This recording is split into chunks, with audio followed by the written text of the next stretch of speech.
Hi friends, welcome to Shamees kitchen. എല്ലാവർക്കും സുഖമാണല്ലോ. ഇന്നത്തെ നമ്മുടെ സ്പെഷ്യൽ വളരെ രുചികരമായിട്ടും വളരെ എളുപ്പത്തിലും തയ്യാറാക്കി എടുക്കാൻ പറ്റുന്ന 25ഓളം ഓണം സദ്യ വിഭവങ്ങളാണ് കേട്ടോ. അപ്പോൾ ഈ വീഡിയോ ഇഷ്ടമായാൽ ഇതൊന്ന് ലൈക്ക് ചെയ്യാനും കൂടെ തന്നെ സബ്സ്ക്രൈബ് ചെയ്യാനും ആ തൊട്ടടുത്ത് കാണുന്ന ബെല്ലൈക്കൻ്റെ ഓൾ മറക്കാതെ കൂടെ ഒന്ന് പ്രസ് ചെയ്തേക്കണേ. എന്നാൽ ശരി, ഇതെങ്ങനെയാണ് തയ്യാറാക്കുന്നതെന്ന് വേഗം ഒന്ന് കണ്ടു നോക്കാം. ആദ്യം നമുക്ക് നല്ലൊരു ഇഞ്ചിക്കറി എങ്ങനെയാണ് തയ്യാറാക്കുന്നതെന്ന് നോക്കാം. നമ്മുടെ ഇഞ്ചിക്കറി തയ്യാറാക്കി എടുക്കാനായിട്ട് ഞാനിപ്പോൾ ഇതുപോലെ കുറച്ച് ഇഞ്ചി ഒന്ന് ചെറുതായിട്ടൊന്ന് അരിഞ്ഞെടുത്തിട്ടുണ്ട്. 150 ഗ്രാം അളവിലാണ് കേട്ടോ ഇഞ്ചി എടുത്തിട്ടുള്ളത്. എന്നിട്ടൊരു സ്ലൈസറിൽ വെച്ചിട്ടോ അല്ലാന്നുണ്ടെങ്കിൽ കത്തി ഉപയോഗിച്ചോ എല്ലാം ഒരേ കനത്തിൽ വരുന്ന രീതിക്ക് ഒന്ന് അരിഞ്ഞെടുക്കണം. എങ്ങാനും ചിലത് കനം കൂടിയും കനം കുറഞ്ഞൊക്കെ വരികയാണെന്നുണ്ടെങ്കിൽ പലതിനും പല വേവായി പോവും. അതിൻ്റെ പേരിലാണ് കേട്ടോ ഞാനിപ്പോൾ എടുത്ത് പറയുന്നത്. ഇതിനോടൊപ്പം പിന്നെ നമുക്ക് ഇതിലേക്ക് വേണ്ടത് ചെറുതായിട്ട് അരിഞ്ഞെടുത്ത ചെറിയുള്ളിയും കൂടിയാണ്. 50 ഗ്രാം അളവിലാണ് ഞാനിപ്പോൾ ചെറിയുള്ളി ഒന്ന് അരിഞ്ഞെടുത്തിട്ടുള്ളത്. ഇതിനോടൊപ്പം തന്നെ പിന്നെ നമുക്ക് വേണ്ടത് പുളിയാണ്. 25 ഗ്രാം അളവിലാണ് പുളി എടുത്തിട്ടുള്ളത്. ചെറിയൊരു നെല്ലിക്ക വലുപ്പത്തിനുള്ള പുളിയാണ്. ആ പുളി ഒന്ന് ചെറു ചൂടുവെള്ളത്തിലിട്ട് വെച്ചിരിക്കുകയാണ് കേട്ടോ. അപ്പോൾ ഇത്രയൊക്കെ ഫസ്റ്റ് ഒന്ന് റെഡിയാക്കി വെച്ച് കഴിഞ്ഞാൽ വേഗം തന്നെ നമുക്ക് ഇഞ്ചിക്കറി തയ്യാറാക്കി തുടങ്ങാവുന്നതാണ്. ഇനി നമുക്ക് വേണ്ടത്, ഞാനിപ്പോൾ ഒരു കടായി ഒന്ന് അടുപ്പത്തേക്ക് വെച്ചിട്ടുണ്ട്. അതൊന്ന് ചൂടായി വരുമ്പോഴത്തേക്കും ഇതിലേക്ക് നമുക്ക് നമ്മുടെ ഇഞ്ചി വറുക്കാനും ആവശ്യമായിട്ടുള്ള എണ്ണ ചേർക്കാവുന്നതാണ്. വെളിച്ചെണ്ണ വേണം കേട്ടോ ചേർക്കാനായിട്ട്. വെളിച്ചെണ്ണ ചേർത്ത് വേണം ഇതൊന്ന് വറുത്തെടുക്കാനായിട്ട്.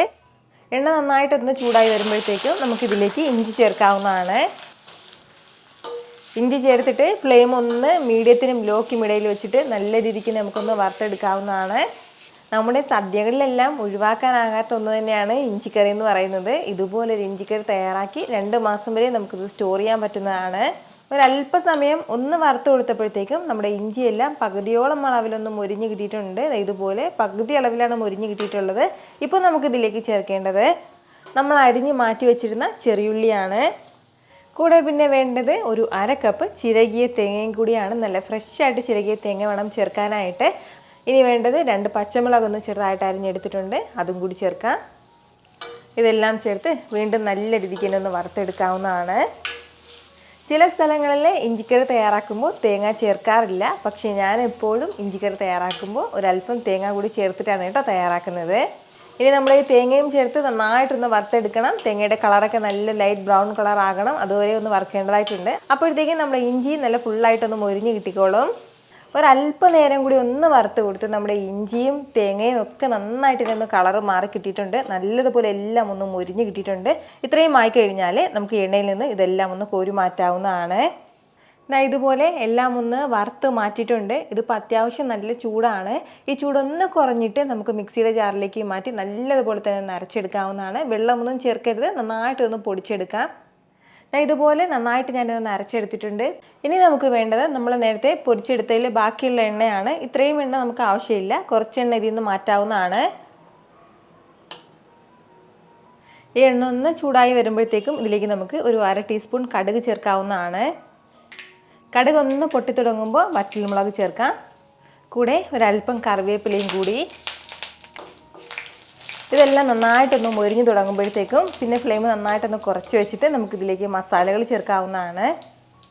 1 ടീസ്പൂൺ നിറയെ തന്നെ മുളക് പൊടി ചേർക്കാം. ഇച്ചിരി എരിവ് കുറഞ്ഞിട്ടുള്ള മുളക് പൊടിയാണ്.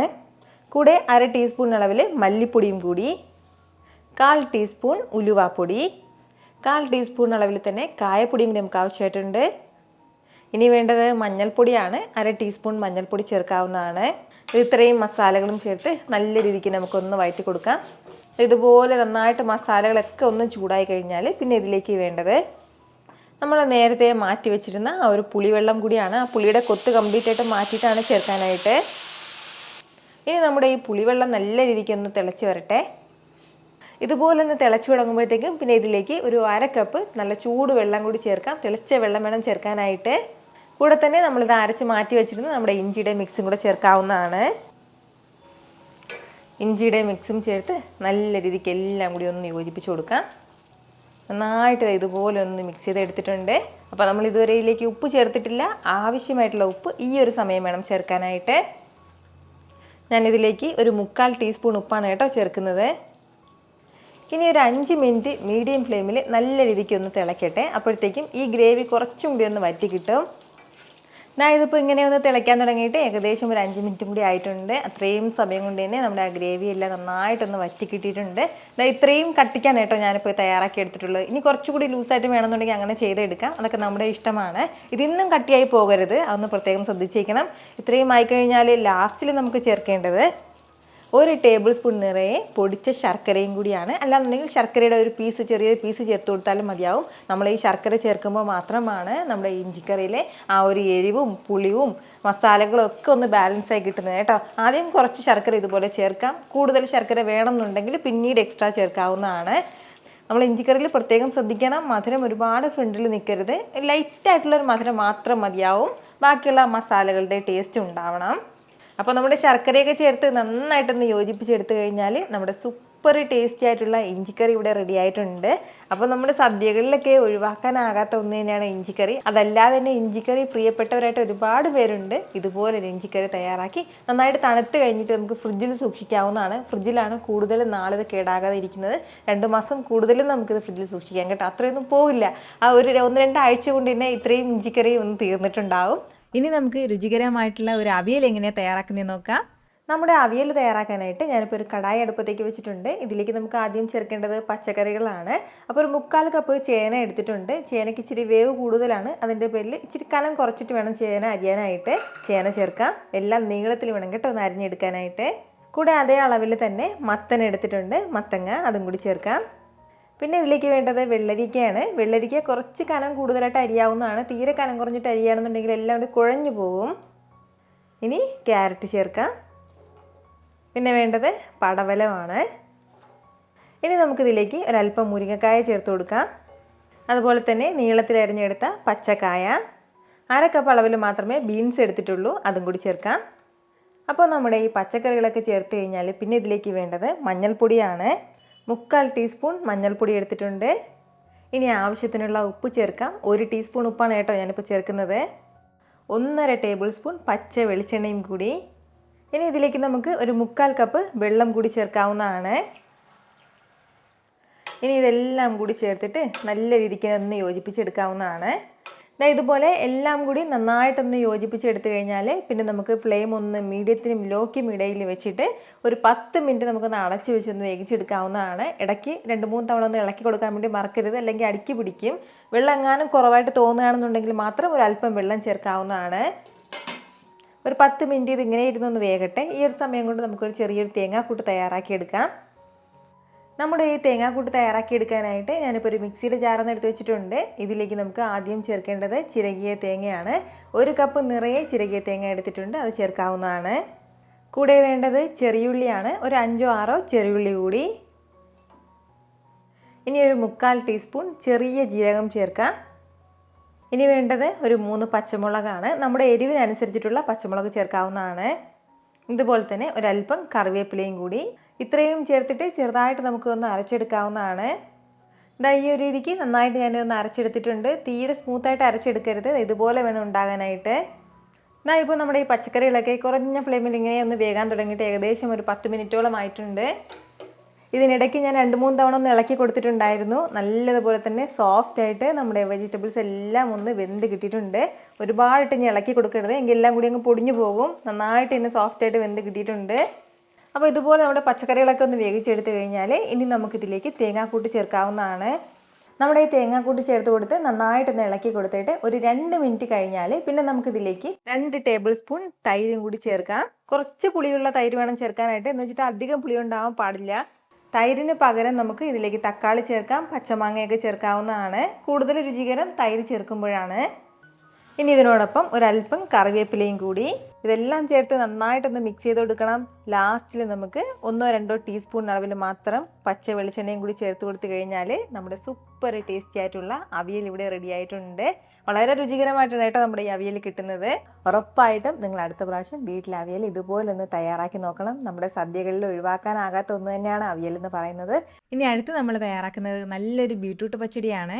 അപ്പോൾ ഇതിന് വേണ്ടിയിട്ട് ആദ്യം നമുക്ക് വേണ്ടത് മീഡിയം വലുപ്പത്തിലുള്ള 2 ബീട്രൂട്ടാണ് ഞാനിപ്പോൾ എടുത്തിട്ടുള്ളത്.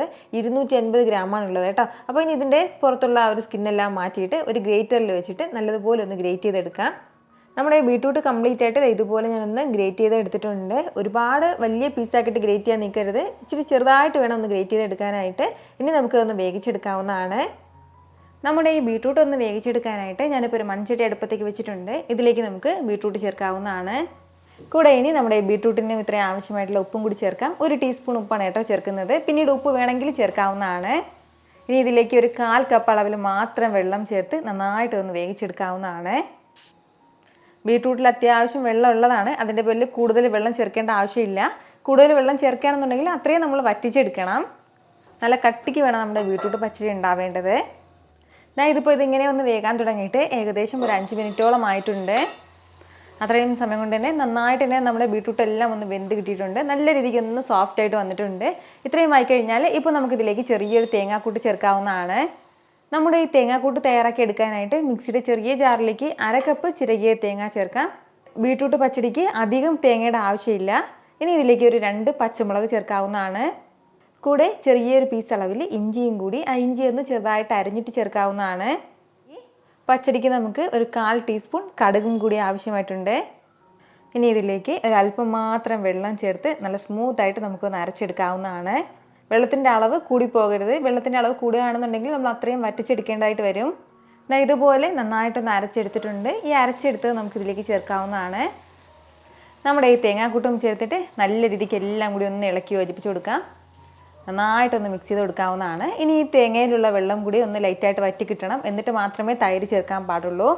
നമ്മുടെ ആ തേങ്ങാക്കൂട്ടിൻ്റെ വെള്ളം എല്ലാം ഏകദേശം ഒന്ന് വറ്റി കിട്ടിയിട്ടുണ്ട്. ഇത് ഇത്രയും മതിയാവും. ഇനി നമുക്ക് വേണ്ടത് ഫ്ലെയിം ഒന്ന് ഓഫ് ചെയ്ത് കൊടുക്കാം. കാരണം നമ്മൾ മൺചട്ടിയിലാണ് ഇത് വെച്ചിട്ടുള്ളത്.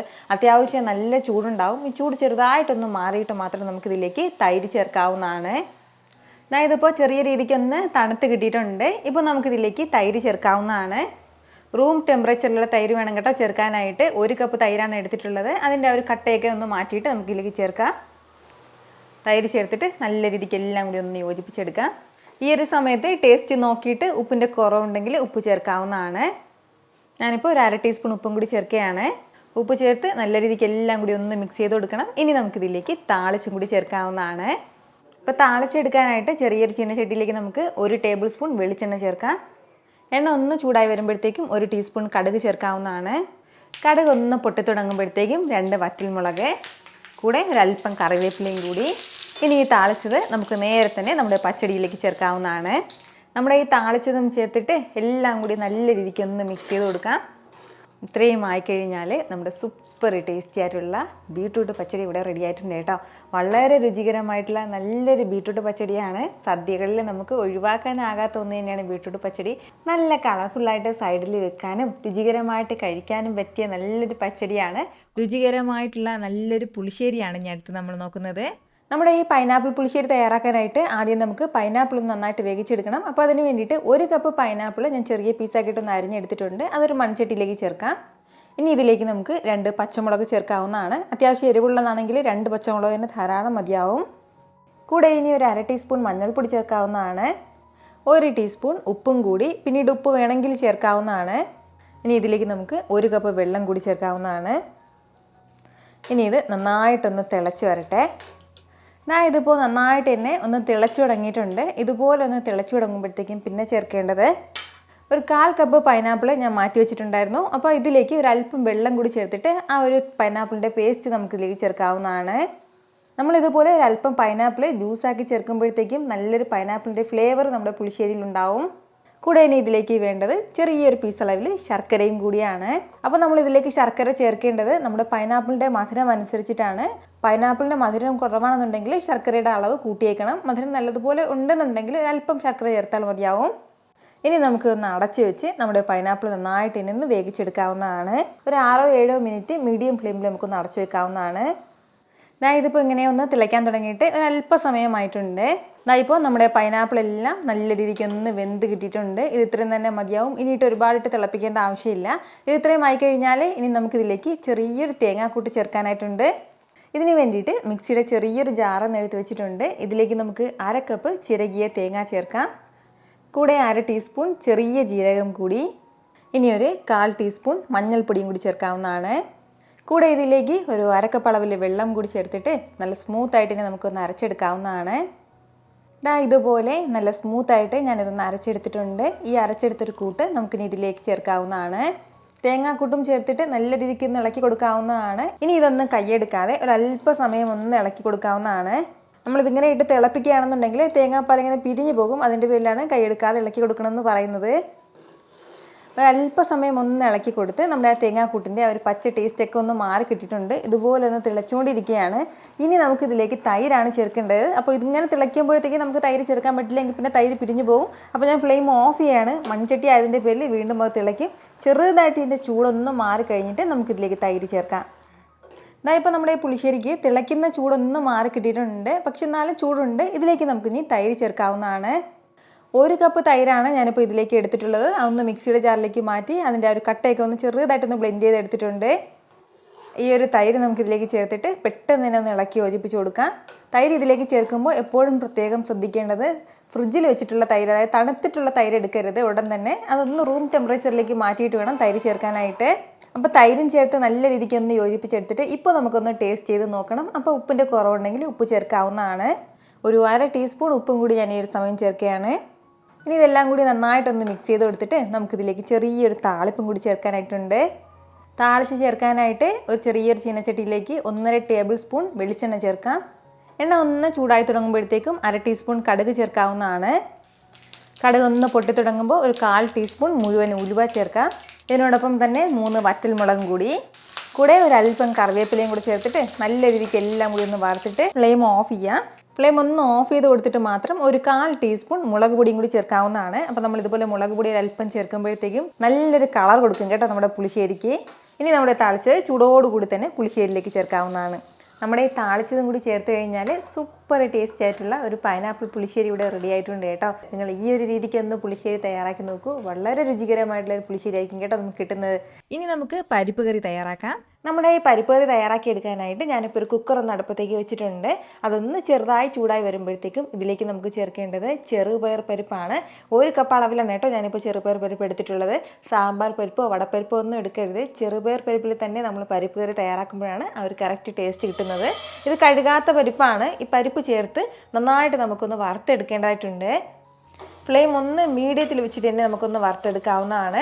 വറുത്തും വറുക്കാതെയും നമുക്ക് പരിപ്പ് കറി തയ്യാറാക്കി എടുക്കാം. പക്ഷേ നമ്മൾ വറുത്തിട്ട് പരിപ്പ് കറി തയ്യാറാക്കുന്നതാണ് കൂടുതൽ രുചികരം. ആ പരിപ്പിൻ്റെ ആ ഒരു പച്ച ടേസ്റ്റ് ഒന്ന് മാറിക്കിട്ടും. ഇതിൻ്റെ കളർ മാറണം എന്നില്ല, നന്നായിട്ടൊന്ന് ചൂടായി കിട്ടിയാൽ മതിയാവും. ഏകദേശം ഒരു 2-3 മിനിറ്റ് മാത്രം ഒന്ന് വറുത്തെടുക്കാം. ഒരല്പസമയം ഒന്ന് വറുത്തെടുക്കുമ്പോൾ നമ്മുടെ ഈ പരിപ്പിൻ്റെ നല്ലൊരു മണം വന്ന് തുടങ്ങും. അപ്പോഴത്തേക്കും നമുക്കിനി ഫ്ലെയിം ഓഫ് ചെയ്യാവുന്നതാണ്. നന്നായിട്ട് ഇതൊന്ന് വറന്ന് കിട്ടിയിട്ടുണ്ട്. ഇനി വേണ്ടത് അത്യാവശ്യം നല്ല ചൂടാണ് ഇതിപ്പോൾ. ഈ ചൂട് ചെറുതായിട്ടൊന്ന് മാറിയിട്ട് നല്ലതുപോലെ ഒന്ന് കഴുകിയെടുക്കാം. 2-3 വെള്ളത്തിൽ തന്നെ നമുക്ക് നമ്മുടെ പരിപ്പൊന്ന് കഴുകിയെടുക്കാവുന്നതാണ്. പരിപ്പ് തണുത്ത് കഴിഞ്ഞപ്പോഴത്തേക്കും ഇതുപോലെ നന്നായിട്ട് ഞാനൊന്ന് കഴുകി എടുത്തിട്ടുണ്ട്. ഈ കഴുകിയെടുത്ത പരിപ്പ് നമുക്ക് കുക്കറിലേക്ക് തന്നെ ചേർക്കാവുന്നതാണ്. കൂടെ ഇനി നമുക്കിതിലേക്ക് വേണ്ടത് സവാളയാണ്. മീഡിയം സൈസ് സവാളയിൽ 1 സവാള എടുത്തിട്ടുണ്ട്. അത്യാവശ്യം വലിയ സവാളയാണെന്നുണ്ടെങ്കിൽ പകുതി മതിയാവും. കൂടെ തന്നെ ഒരു തക്കാളിയും കൂടി, മീഡിയം സൈസ് തക്കാളിയിൽ 1 തക്കാളി ചേർക്കാം. ഇനി വേണ്ടത് 2 പച്ചമുളകാണ്. നമ്മുടെ എരിവിനനുസരിച്ചിട്ട് നമ്മളിതിലേക്ക് പച്ചമുളക് മാത്രമേ ചേർക്കുന്നുള്ളൂ. ഒരു 1/4 ടീസ്പൂൺ മഞ്ഞൾപ്പൊടിയും കൂടി ചേർക്കാവുന്നതാണ്. ഇനി നമുക്ക് ഇതിലേക്ക് ആവശ്യമായിട്ടുള്ള വെള്ളം കൂടി വെക്കാവുന്നതാണ്. 1 കപ്പ് പരിപ്പിന് 2 കപ്പ് വെള്ളമാണ് കേട്ടോ വെക്കേണ്ടത്. വെള്ളം കൂടിപ്പോകുമ്പോഴാണ് നമ്മൾ കുക്കറിൽ നിന്നും ഈ പരിപ്പ് ഇങ്ങനെ വേകുന്ന സമയത്ത് വെള്ളം ഒരുപാട് കുക്കറിൻ്റെ അടപ്പിലൂടെ പുറത്തേക്ക് പോകുന്നത്. അപ്പോൾ കുറഞ്ഞ അളവിൽ വേണം എപ്പോഴും വെള്ളം വെക്കാനായിട്ട്. പരിപ്പ് വേകാൻ ആവശ്യമായിട്ടുള്ള വെള്ളം മതിയാവും. ഈ ഒരു സമയം തന്നെ ഇതിന് ഇത്രയും ആവശ്യമായിട്ടുള്ള ഉപ്പും കൂടി ചേർക്കാം. ഉപ്പും ചേർത്ത് നല്ല രീതിക്ക് എല്ലാം കൂടി ഒന്ന് യോജിപ്പിച്ചെടുക്കാവുന്നതാണ്. ഇനി നമുക്ക് കുക്കറൊന്ന് അടച്ച് വെച്ച് ഒരു 4 മുതൽ 5 വിസിൽ വരുന്നവരെ ഒന്ന് വേവിച്ചെടുക്കാവുന്നതാണ്. ആദ്യത്തെ 1 വിസിൽ ഹൈ ഫ്ലെയിമിലും ബാക്കിയുള്ള 4 വിസിൽ മീഡിയം ഫ്ലെയിമിൽ വെച്ചിട്ട് വേണം ഒന്ന് വേവിച്ചെടുക്കാനായിട്ട്.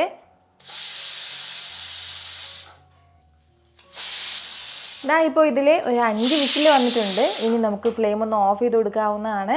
ഇനി ഇപ്പോൾ തന്നെ തുറക്കാൻ വേണ്ടി നിൽക്കരുത്. ഇതിൽ കംപ്ലീറ്റ് പ്രഷറും ഇങ്ങനെ ഇരുന്നൊന്ന് പോകട്ടെ. അതിനുശേഷം മാത്രം നമുക്കൊന്ന് തുറക്കാം. ഇപ്പോൾ ഇതിലെ കംപ്ലീറ്റ് പ്രഷറും പോയിട്ടുണ്ട്. ഇനി നമുക്കൊന്ന് തുറക്കാവുന്നതാണ്.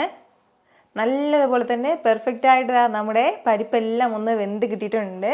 ഒന്ന് ഇളക്കി കൊടുത്താൽ മാത്രം മതിയാവും. പരിപ്പെല്ലാം ഒന്ന് വെന്തുടഞ്ഞ് ചേർന്നോളൂ. ഒട്ടും തന്നെ ഇതൊന്നും അടിക്കൊന്നും പിടിച്ചിട്ടില്ല കേട്ടോ. ഇതുപോലെ ഈ ഒരു രീതിക്ക് ഇത്രയും ആയിക്കഴിഞ്ഞാൽ ഇനി നമുക്കിതിലേക്ക് ചെറിയൊരു തേങ്ങാക്കൂട്ടും കൂടി ചേർക്കാനായിട്ടുണ്ട്.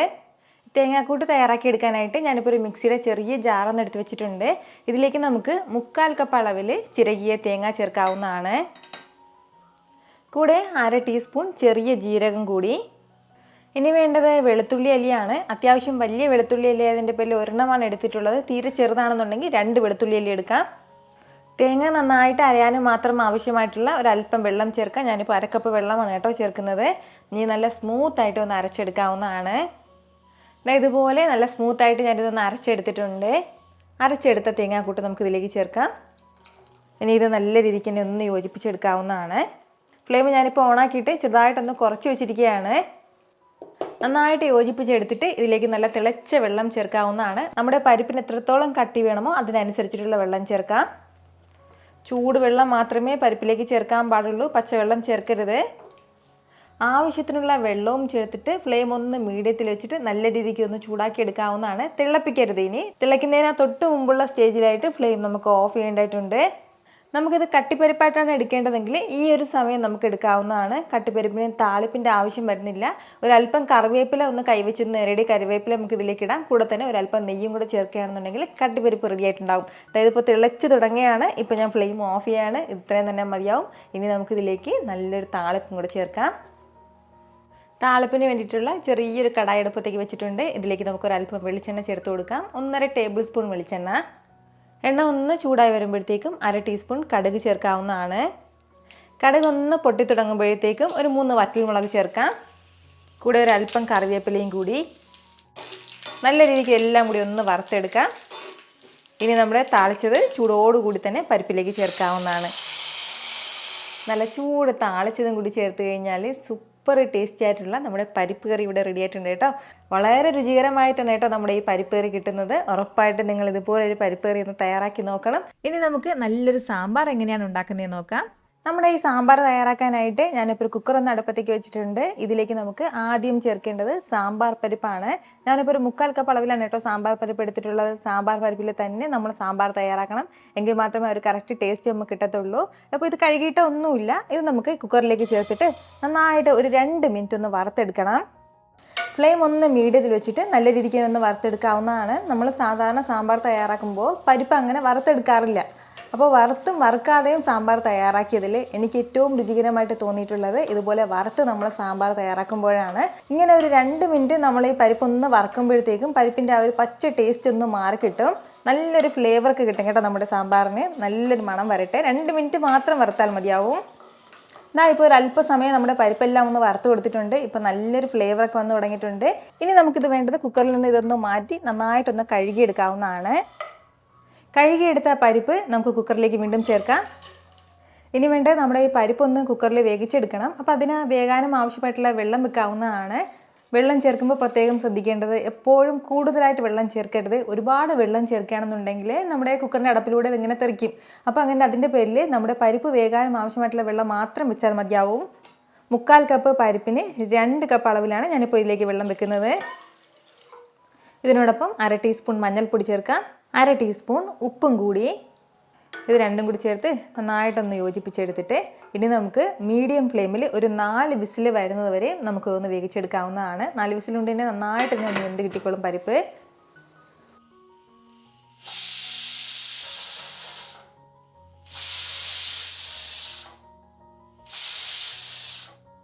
ഇപ്പോൾ ഇതിൽ ഒരു 4 വിസിൽ വന്നിട്ടുണ്ട്. ഇനി നമുക്ക് ഫ്ലെയിം ഒന്ന് ഓഫ് ചെയ്ത് കൊടുക്കാവുന്നതാണ്. ഇതിപ്പോൾ തന്നെ തുറക്കാൻ വേണ്ടി നിൽക്കരുത്. ഇതിൽ കംപ്ലീറ്റ് പ്രഷറും പോയതിന് ശേഷം മാത്രം നമുക്കൊന്ന് തുറക്കാം. ഇപ്പോൾ നിങ്ങൾക്ക് കാണുമ്പോൾ അറിയാമല്ലോ നമ്മുടെ പരിപ്പൊന്നും ഒട്ടും തന്നെ മുകളിലേക്ക് പതഞ്ഞ് പൊങ്ങിയിട്ടില്ല. ഇതുപോലെ വെള്ളം കുറച്ച് വെക്കുകയാണെന്നുണ്ടെങ്കിൽ പരിപ്പ് പതഞ്ഞ് പൊങ്ങില്ല കേട്ടോ. ഇപ്പോൾ ഇതിലെ കംപ്ലീറ്റ് പ്രഷറും പോയിട്ടുണ്ട്. ഇനി നമുക്കൊന്ന് തുറക്കാവുന്നതാണ്. നല്ലതുപോലെ തന്നെ സോഫ്റ്റായിട്ട് നമ്മുടെ പരിപ്പെല്ലാം ഒന്ന് വെന്ത് കിട്ടിയിട്ടുണ്ട്. ഇനി നമുക്കിതൊരു തവി വെച്ചിട്ട് ലൈറ്റായിട്ട് ഒന്ന് ഉടച്ചു കൊടുത്താൽ മതിയാവും. പെട്ടെന്ന് തന്നെ നമ്മുടെ പരിപ്പെല്ലാം ഒന്ന് ഉടഞ്ഞ് കിട്ടിക്കോളും. നന്നായിട്ട് ഇതൊന്ന് മിക്സ് ചെയ്ത് ഉടച്ചെടുത്തിട്ടുണ്ട്. ഇത്രയും മതിയാവും. ഇനി നമുക്കിതിലേക്ക് പച്ചക്കറികൾ ചേർക്കാവുന്നതാണ്. ആദ്യം ചേർക്കുന്നത് മത്തനാണ്. 1 കപ്പ് അളവിലാണ് കേട്ടോ ഞാനിപ്പോൾ മത്തന എടുത്തിട്ടുള്ളത്. അത്യാവശ്യം വലിയ കഷ്ണങ്ങളാക്കിയിട്ട് വേണം നമ്മുടെ സാമ്പാറിലേക്ക് പച്ചക്കറികൾ ചേർക്കാനായിട്ട്. കൂടെ അതേപോലെ 1 കപ്പ് അളവിൽ വെള്ളരിക്ക എടുത്തിട്ടുണ്ട്, അതും കൂടി. ഇനി വേണ്ടത് ക്യാരറ്റാണ് കേട്ടോ. ഒരു 1/2 കപ്പ് അളവിലാണ് ഞാനിപ്പോൾ ക്യാരറ്റ് എടുത്തിട്ടുള്ളത്. പിന്നെ ഒരു 4-5 കഷ്ണം പടവലവും കൂടി, മീഡിയം സൈസ് വലുപ്പത്തിനുള്ള ഒരു കത്തിരിക്കയും കൂടി, വഴുതനങ്ങ, കൂടെ ഒരു 1/4 കപ്പ് ബീൻസും കൂടെ അരിഞ്ഞെടുത്തിട്ടുണ്ട്. അതൊന്ന് ഈ ഒരു വലുപ്പത്തിന് അരിഞ്ഞ് ചേർക്കാവുന്നതാണ്. ബീൻസിന് പകരം നമുക്ക് കൊത്തമര ചേർക്കാം, അതല്ലാന്നുണ്ടെങ്കിൽ പയറാണെങ്കിലും ചേർക്കാവുന്നതാണ്. അപ്പോൾ ഞാനിപ്പോൾ ഇത്രയും പച്ചക്കറികളാണ് ഇതിലേക്ക് ചേർക്കുന്നത്. ഇതിന് പകരം ഉരുളക്കിഴങ്ങ് ചേർക്കണം എന്നുള്ളവർക്ക് അത് ചേർക്കാം, അതുപോലെ തന്നെ പച്ചക്കായ ചേർക്കാം, ചേന ചേർക്കാം. ഇതൊക്കെ നമുക്ക് ഓപ്ഷനിലാണ്. ഇനിയിപ്പോൾ ഇതിൽ ഏതെങ്കിലും 1-2 പച്ചക്കറികൾ ഇല്ലാന്നുണ്ടെങ്കിലും പ്രശ്നമില്ല, നമുക്ക് ഒഴിവാക്കിയിട്ടും സാമ്പാർ തയ്യാറാക്കാവുന്നതാണ്.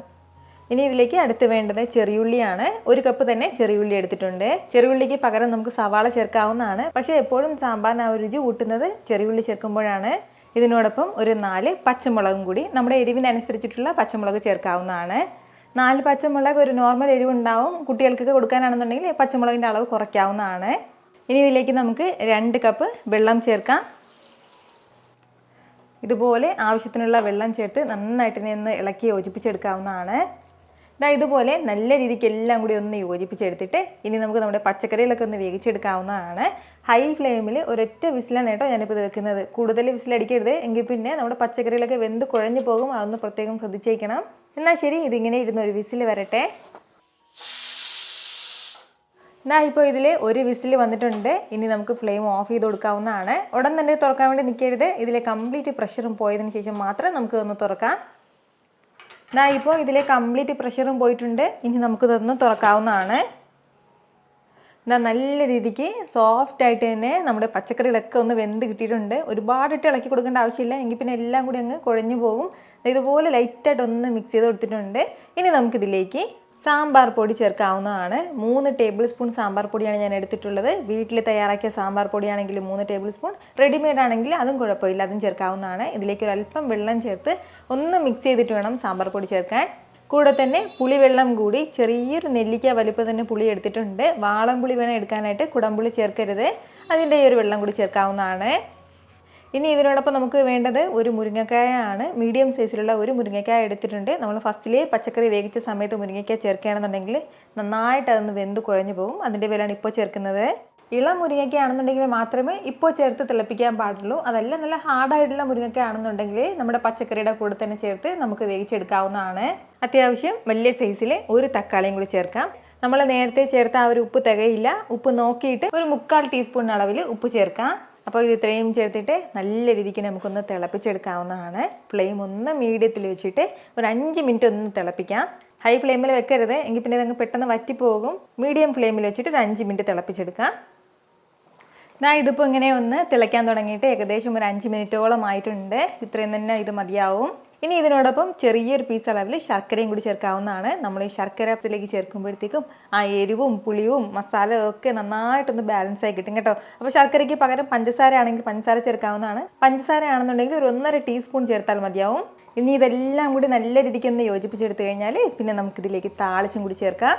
ഞാനിപ്പോൾ ചെറിയൊരു ചീനച്ചട്ടി അടുപ്പത്തേക്ക് വെച്ചിട്ടുണ്ട്. ഇതിലേക്ക് നമുക്ക് 1 ടീസ്പൂൺ എണ്ണ ആദ്യം ചേർക്കാം. എണ്ണ ഒന്ന് ചൂടായി വരുമ്പോഴത്തേക്കും പിന്നെ നമുക്കിതിലേക്ക് ചേർക്കേണ്ടത് വെണ്ടയ്ക്കയാണ്. 3 വെണ്ടയ്ക്ക എടുത്തിട്ടുണ്ട്. വെണ്ടയ്ക്ക നമ്മൾ ഫസ്റ്റിലെ പച്ചക്കറികളുടെ കൂടെ ചേർത്ത് നമ്മൾ വേവിക്കുകയാണെന്നുണ്ടെങ്കിൽ അത് നന്നായിട്ട് വെന്തുടഞ്ഞ് കുഴഞ്ഞു പോകും കേട്ടോ. അതിൻ്റെ പേരിലാണ് ഇതുപോലെ ഒന്ന് വഴറ്റി അതിൻ്റെ ആ ഒരു സ്റ്റിക്നെസ് ഒക്കെ ഒന്ന് മാറ്റിയിട്ട് സാമ്പാറിലേക്ക് ചേർക്കുന്നത്. ഇപ്പോൾ നമ്മുടെ ആ വെണ്ടയ്ക്കയിലുണ്ടായിരുന്ന ആ ഒരു സ്റ്റിക്നെസ് ഒക്കെ മാറി നന്നായിട്ടൊന്ന് വഴണ്ട് കിട്ടിയിട്ടുണ്ട്. ഇനി നമുക്ക് നേരെ സാമ്പാറിലേക്ക് ചേർക്കാവുന്നതാണ്. താളിച്ച് ചേർക്കാനായിട്ട് 2 ടേബിൾ സ്പൂൺ വെളിച്ചെണ്ണ ചേർക്കാം. എണ്ണ ഒന്ന് ചൂടായി തുടങ്ങുമ്പോഴത്തേക്കും 1 ടീസ്പൂൺ കടുക് ചേർക്കാവുന്നതാണ്. കടുക് പൊട്ടി തുടങ്ങുമ്പോൾ ഒരു 3 വറ്റൽമുളക്, കൂടെ അല്പം കറിവേപ്പിലയും കൂടി നന്നായിട്ട് ഇതെല്ലാം കൂടി ഒന്ന് വറുത്ത് കൊടുക്കാം. ഇനി നമുക്ക് ഫ്ലെയിം ഓഫ് ചെയ്യാവുന്നതാണ്. ഓഫ് ചെയ്തിട്ട് ഇതിലേക്ക് കുറച്ച് പൊടികൾ ചേർക്കണം. 1/2 ടീസ്പൂൺ കായപ്പൊടി ചേർക്കാം. 1/4 ടീസ്പൂൺ മുളക് പൊടി, ഒരു 2 പിഞ്ച് അളവിൽ മാത്രം ഉലുവാപ്പൊടിയും കൂടി. ഉലുവാപ്പൊടിയുടെ അളവ് കൂടണ്ട, എങ്കിൽ പിന്നെ കയ്പുണ്ടാവും. അതിൻ്റെ പേരിൽ 2 പിഞ്ച് അളവിൽ മാത്രം ചേർക്കാം. ഇനി വേണ്ടത് ഒരു 1/4 ടീസ്പൂൺ ചെറിയ ജീരകം പൊടിച്ചതും കൂടിയാണ്. അപ്പോൾ ഇത് ഇത്രയും ചേർത്ത് നന്നായിട്ട് ഒന്ന് വറുത്ത് കൊടുക്കാവുന്നതാണ്. ഇതിപ്പോൾ ഈ കടായിയുടെ ചൂട് കൊണ്ട് തന്നെ നമ്മുടെ മസാലയൊക്കെ നന്നായിട്ടൊന്ന് മുരിഞ്ഞ് കിട്ടും. ഫ്ലെയിം വെക്കുകയാണെന്നുണ്ടെങ്കിൽ ഇതെല്ലാം കരിഞ്ഞു പോകും. അതിൻ്റെ പേരിലാണ് പ്രത്യേകിച്ച് ഞാനത് ഓഫ് ചെയ്യണമെന്ന് പറയുന്നത്. ഇതുപോലെ എല്ലാം കൂടി ഒന്ന് മിക്സ് ചെയ്തിട്ട് ചൂടോടുകൂടി തന്നെ നമ്മുടെ താളിച്ച് സാമ്പാറിലേക്ക് ചേർക്കാവുന്നതാണ്. സാമ്പാറിലേക്ക് മല്ലിയില ചേർക്കണം എന്നുണ്ടെങ്കിൽ ഇപ്പോൾ നമുക്ക് ചേർക്കാവുന്നതാണ്. ഞാനിപ്പോൾ ചേർക്കുന്നില്ല. നമ്മുടെ ഈ താളിച്ചതും ചേർത്തിട്ട് എല്ലാം കൂടി നല്ല രീതിക്ക് തന്നെ ഒന്ന് യോജിപ്പിച്ചെടുക്കണം. ഇത്രയും ആയിക്കഴിഞ്ഞാൽ നമ്മുടെ സൂപ്പർ ടേസ്റ്റി ആയിട്ടുള്ള സാമ്പാർ ഇവിടെ റെഡി ആയിട്ടുണ്ട് കേട്ടോ. സെർവ് ചെയ്യുന്ന സമയത്തോ അല്ലാന്നുണ്ടെങ്കിൽ ഈ ചൂടോടുകൂടിയോ ഇതിലേക്ക് 1 ടേബിൾ സ്പൂൺ നെയ്യും കൂടി ചേർക്കുകയാണെന്നുണ്ടെങ്കിൽ സാമ്പാറിൻ്റെ രുചി ഇരട്ടിക്കും കേട്ടോ. വളരെ രുചികരമായിട്ടുള്ള ഒരു സാമ്പാർ റെസിപ്പിയാണ്. ചോറിൻ്റെ കൂടെയോ ഇഡ്ഡലിയുടെയോ ദോശയുടെയോ അപ്പത്തിൻ്റെയോ എന്തിൻ്റെ കൂടെ വേണമെങ്കിലും നല്ല ബെസ്റ്റ് കോമ്പിനേഷനാണ്. ഇതുപോലെയല്ല നിങ്ങൾ സാമ്പാർ തയ്യാറാക്കുന്നുണ്ടെങ്കിൽ ഉറപ്പായിട്ടും ഈ ഒരു രീതിക്കൊന്ന് സാമ്പാർ തയ്യാറാക്കി നോക്കണം. എന്നിട്ട് നിങ്ങളുടെ ഫീഡ്ബാക്ക് എനിക്കൊന്ന് മറക്കാതെ അറിയിക്കും വേണം കേട്ടോ. ഇനി നമുക്ക് നല്ലൊരു മോരുകറി ഉണ്ടാക്കാം. നമ്മുടെ മോരുകറി തയ്യാറാക്കിയെടുക്കാനായിട്ട് ആദ്യം നമുക്ക് വേണ്ടത് തൈരാണ്. ഞാനിപ്പോൾ 2 കപ്പ് അളവിലാണ് കേട്ടോ തൈര് എടുക്കുന്നത്. അത്യാവശ്യം നല്ല കട്ടിയുള്ള തൈര് വേണം ഇതിനു വേണ്ടി വേണ്ടത്. അധികം പുളിയില്ലാത്ത ചെറിയ പുളിയോട് കൂടിയിട്ടുള്ള തൈര് എടുക്കാവുന്നതാണ്. 2 കപ്പ് തൈര് എടുക്കുമ്പോൾ ഇതിലേക്ക് നമുക്ക് ആവശ്യമായിട്ടുള്ളത് 1 കപ്പ് അളവിൽ വെള്ളമാണ്. ആ വെള്ളം കൂടി ചേർക്കാം. വെള്ളം കൂടിപ്പോകാതിരിക്കാൻ വേണ്ടി പ്രത്യേകം ഒന്ന് ശ്രദ്ധിച്ചേക്കണം. വെള്ളത്തിൻ്റെ അളവ് കൂടിപ്പോകുകയാണെന്നുണ്ടെങ്കിൽ തീരെ നന്നായിട്ട് ലൂസായിട്ടായിരിക്കും നമ്മുടെ മോരുകറി ഉണ്ടാവുക. അതിൻ്റെ പേരിൽ അധികം വെള്ളം ചേർക്കരുത്. വെള്ളവും ചേർത്തിട്ട് നന്നായിട്ട് തന്നെ നമുക്കിതൊന്ന് മിക്സ് ചെയ്ത് കൊടുക്കാവുന്നതാണ്. നമ്മൾ തൈരിൽ കട്ടയൊന്നും ഇല്ലാത്ത രീതിയിൽ നല്ല രീതിക്കൊന്ന് യോജിപ്പിച്ചെടുക്കാം. ഒരു ഹാൻഡ് വിസ്ക് വെച്ചിട്ടോ അല്ലാന്നുണ്ടെങ്കിൽ മിക്സിയുടെ ജാറിലേക്ക് നമ്മൾ കട്ട തൈര് ചേർത്തിട്ടൊന്ന് അടിച്ചെടുക്കാം. എന്നിട്ട് അതിലേക്ക് വെള്ളം ചേർക്കാവുന്നതാണ്. നല്ല രീതിക്ക് ഇതുപോലെ കട്ടയൊന്നും ഇല്ലാതെ തൈര് മിക്സ് ചെയ്തെടുത്ത് കഴിഞ്ഞാൽ പിന്നെ വേണ്ടത് നമ്മുടെ മോരുകറി തയ്യാറാക്കാനായിട്ട് ഞാനിപ്പോൾ ഒരു കടായി അടുപ്പത്തേക്ക് വെച്ചിട്ടുണ്ട്. അതൊന്ന് ചൂടായി വരുമ്പോഴത്തേക്കും ഇതിലേക്ക് നമുക്ക് 1.5 ടേബിൾ സ്പൂൺ വെളിച്ചെണ്ണ ചേർത്ത് കൊടുക്കാം. എണ്ണ ഒന്ന് ചൂടായി തുടങ്ങുമ്പോൾ 1/2 ടീസ്പൂൺ കടുക് ചേർക്കാവുന്നതാണ്. കടുക് ഒന്ന് പൊട്ടി തുടങ്ങുമ്പോഴത്തേക്കും പിന്നെ വേണ്ടത് ഒരു 1/4 ടീസ്പൂൺ മുഴുവൻ ഉലുവയാണ്. അതുകൂടി കൂടെ തന്നെ ചെറിയൊരു പീസ് അളവിൽ ഇഞ്ചി ഒന്ന് ചെറുതായിട്ട് അരിഞ്ഞെടുത്തിട്ടുണ്ട്, അത് ചേർക്കാം. ഒരു 4 വെളുത്തുള്ളി ഒന്ന് ചെറുതായിട്ട് അരിഞ്ഞെടുത്തിട്ടുണ്ട്, അതും കൂടി. ഇത്രയും ചേർത്ത് ലൈറ്റായിട്ട് നമുക്കൊന്ന് വഴറ്റി കൊടുക്കാവുന്നതാണ്. ഇതുപോലെ ചെറുതായിട്ട് ഇതൊന്ന് വഴറ്റി കഴിഞ്ഞാൽ പിന്നെ വേണ്ടത് 7 ചെറിയുള്ളി ഒന്ന് വട്ടത്തിൽ അരിഞ്ഞെടുത്തിട്ടുണ്ട്. കനം കുറച്ചൊന്ന് അരിഞ്ഞെടുത്താൽ മതിയാവും. ആ ചെറിയുള്ളി ചേർക്കാം. കൂടെ വേണ്ടത് ഒരു 2 പച്ചമുളകും കൂടിയാണ്. നമ്മുടെ എരിവിനനുസരിച്ചിട്ടുള്ള പച്ചമുളക് ചേർത്തേക്കണം. അപ്പോൾ ഇനി ഇത് നന്നായിട്ട് ഇതൊന്ന് വഴറ്റിയെടുക്കാം. ചെറിയുള്ളിയുടെ കളർ ലൈറ്റായിട്ടൊന്ന് മാറി വരണം, അതുവരെ ഒന്ന് വഴറ്റേണ്ടതായിട്ടുണ്ട്. ഇപ്പോൾ നമ്മുടെ ചെറിയുള്ളിയൊക്കെ നന്നായിട്ടൊന്ന് കളറ് മാറി തുടങ്ങുകയാണ്. ഇതുപോലെ ഒന്ന് കളറ് മാറി തുടങ്ങുന്ന ഈ സ്റ്റേജിൽ നമുക്കിതിലേക്ക് ഒരു 3 വറ്റൽമുളക് ചേർക്കാവുന്നതാണ്. വറ്റൽമുളക് ഫസ്റ്റിലേ നമ്മൾ ചേർക്കുകയാണെന്നുണ്ടെങ്കിൽ നമ്മുടെ ചെറിയുള്ളി കളർ മാറി തുടങ്ങുമ്പോഴത്തേക്കും വറ്റൽമുളക് കരിഞ്ഞു പോകും. അതിൻ്റെ പേരിലാണ് ഈ ഒരു സമയം ചേർക്കുന്നത്. ഇതിനോടൊപ്പം തന്നെ കറിവേപ്പിലയും കൂടി. ഇനി നല്ല രീതിക്ക് ഒന്ന് വറുത്തെടുക്കാവുന്നതാണ്. ഒരല്പ നേരം ഒന്ന് വഴറ്റി കൊടുത്തപ്പോഴത്തേക്ക് നമ്മുടെ ചെറിയുള്ളിയും വറ്റൽമുളകും എല്ലാം നല്ല രീതിക്ക് ഒന്ന് മുരിഞ്ഞ് കിട്ടിയിട്ടുണ്ട്. ഇനി ഒരുപാടിട്ട് ഡാർക്ക് കളർ ആക്കണം എന്നുള്ള ആവശ്യമില്ല. ഇത്രയും ആകുമ്പോഴത്തേക്കും ഇതിലേക്ക് നമുക്കൊരല്പം മസാലകൾ ചേർക്കാനായിട്ടുണ്ട്. 1/2 ടീസ്പൂൺ മഞ്ഞൾപ്പൊടി ചേർക്കാം. ഇതുപോലെ ഒരു 1/4 ടീസ്പൂൺ മുളക് പൊടി. ഇനി വേണ്ടത് ഒരു 2 പിഞ്ച് കായപ്പൊടിയാണ്. ഇത് ഇത്രയും ചേർത്ത് നല്ല രീതിക്ക് എല്ലാം കൂടി ഒന്ന് വഴറ്റി കൊടുക്കാവുന്നതാണ്.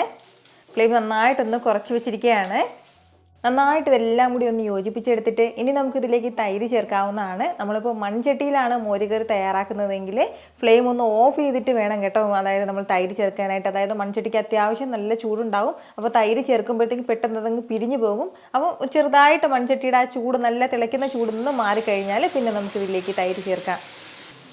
തൈര് ചേർത്ത ഉടനെ തന്നെ നന്നായിട്ട് എല്ലാം കൂടി ഒന്ന് ഇളക്കി യോജിപ്പിച്ച് കൊടുക്കണം. അപ്പോൾ നമ്മളിതുവരെ ഇതിലേക്ക് ഉപ്പ് ചേർത്തിട്ടില്ല. ആവശ്യമായിട്ടുള്ള ഉപ്പ് ഈ ഒരു സമയം ചേർക്കാം. ഇനി നന്നായിട്ട് ഇതൊന്ന് ചൂടായി കിട്ടിയാൽ മാത്രം മതിയാവും. തിളയ്ക്കരുത്, തിളച്ച് പോകാൻ വേണ്ടി വിടരുത്. നല്ല രീതിക്ക് ഒന്ന് ചൂടായി വരട്ടെ. ഇപ്പോൾ നമ്മുടെ ഈ മോരുകറി നന്നായിട്ട് ഇതിനൊന്ന് ചൂടായി കിട്ടിയിട്ടുണ്ട്. ഇനി നമുക്ക് ഫ്ലെയിം ഒന്ന് ഓഫ് ചെയ്ത് കൊടുക്കാവുന്നതാണ്. ഇനി നമുക്ക് ഫ്ലെയിം വെക്കണ്ട. ഇത്രയും ആയിക്കഴിഞ്ഞാൽ നല്ല സൂപ്പർ ടേസ്റ്റി ആയിട്ടുള്ള മോരുകറി ഇവിടെ റെഡി ആയിട്ടുണ്ട്. വളരെ എളുപ്പമല്ലേ നമുക്ക് മോരുകറി തയ്യാറാക്കി എടുക്കാനായിട്ട്. പ്രത്യേകിച്ച് നമുക്ക് ചോറിൻ്റെ കൂടെ സൈഡായിട്ട് വേറെ ഒന്നും ഇല്ലാന്നുണ്ടെങ്കിൽ എളുപ്പത്തിൽ ചടപടയെന്ന് മോരുകറി തയ്യാറാക്കാവുന്നതാണ്. അതുപോലെ തന്നെ നമുക്ക് 2-3 ദിവസം വരെ ഫ്രിഡ്ജിൽ വെച്ച് എടുക്കാവുന്നതാണ് കേട്ടോ. ഉറപ്പായിട്ടും മോരുകറി തയ്യാറാക്കി നോക്കിയിട്ട് നിങ്ങളുടെ ഫീഡ്ബാക്ക് എനിക്കൊന്ന് മറക്കാതെ അറിയിച്ചേക്കണം. ഇനി എളുപ്പത്തിലും രുചികരമായിട്ടും തയ്യാറാക്കാവുന്ന നല്ലൊരു വെള്ളരിക്ക പച്ചടിയാണ്. നമ്മുടെ ഈ വെള്ളരിക്ക പച്ചടി തയ്യാറാക്കി എടുക്കാനായിട്ട് ഞാനിപ്പോൾ ഇതുപോലെ ഒരു പകുതി അളവിൽ വെള്ളരിക്ക എടുത്തിട്ടുണ്ട്. 350 ഗ്രാം അളവിലാണ് വെള്ളരിക്ക എടുത്തിട്ടുള്ളത്. ഇനി നമുക്ക് വേണ്ടത് ഇതിൻ്റെ പുറം ഭാഗത്തുള്ള ആ ഒരു സ്കിന്നൊക്കെ ഒന്ന് മാറ്റി ഇതിനുള്ളിലുള്ള ആ ഒരു സീഡൊക്കെ മാറ്റിയിട്ട് ചെറിയ ചെറിയ കഷ്ണങ്ങളായിട്ട് ഇതൊന്ന് അരിഞ്ഞെടുക്കാം. ഈ ഒരു വലിപ്പത്തിന് എല്ലാം ചെറിയ ചെറിയ കഷ്ണങ്ങളായിട്ട് ഞാനിതൊന്ന് മുറിച്ചെടുത്തിട്ടുണ്ട്. അപ്പോൾ ഇത്രയും ആയിക്കഴിഞ്ഞാൽ പിന്നെ ഇനി നമുക്ക് വേണ്ടത് നമ്മുടെ ഈ വെള്ളരിക്ക ഒന്ന് വേവിച്ചെടുക്കാനായിട്ട് ഞാനിപ്പോൾ ഒരു മൺചട്ടി അടുപ്പത്തേക്ക് വെച്ചിട്ടുണ്ട്. ഇതിലേക്ക് ഇനി നമുക്ക് വെള്ളരിക്ക ചേർത്ത് കൊടുക്കാവുന്നതാണ്.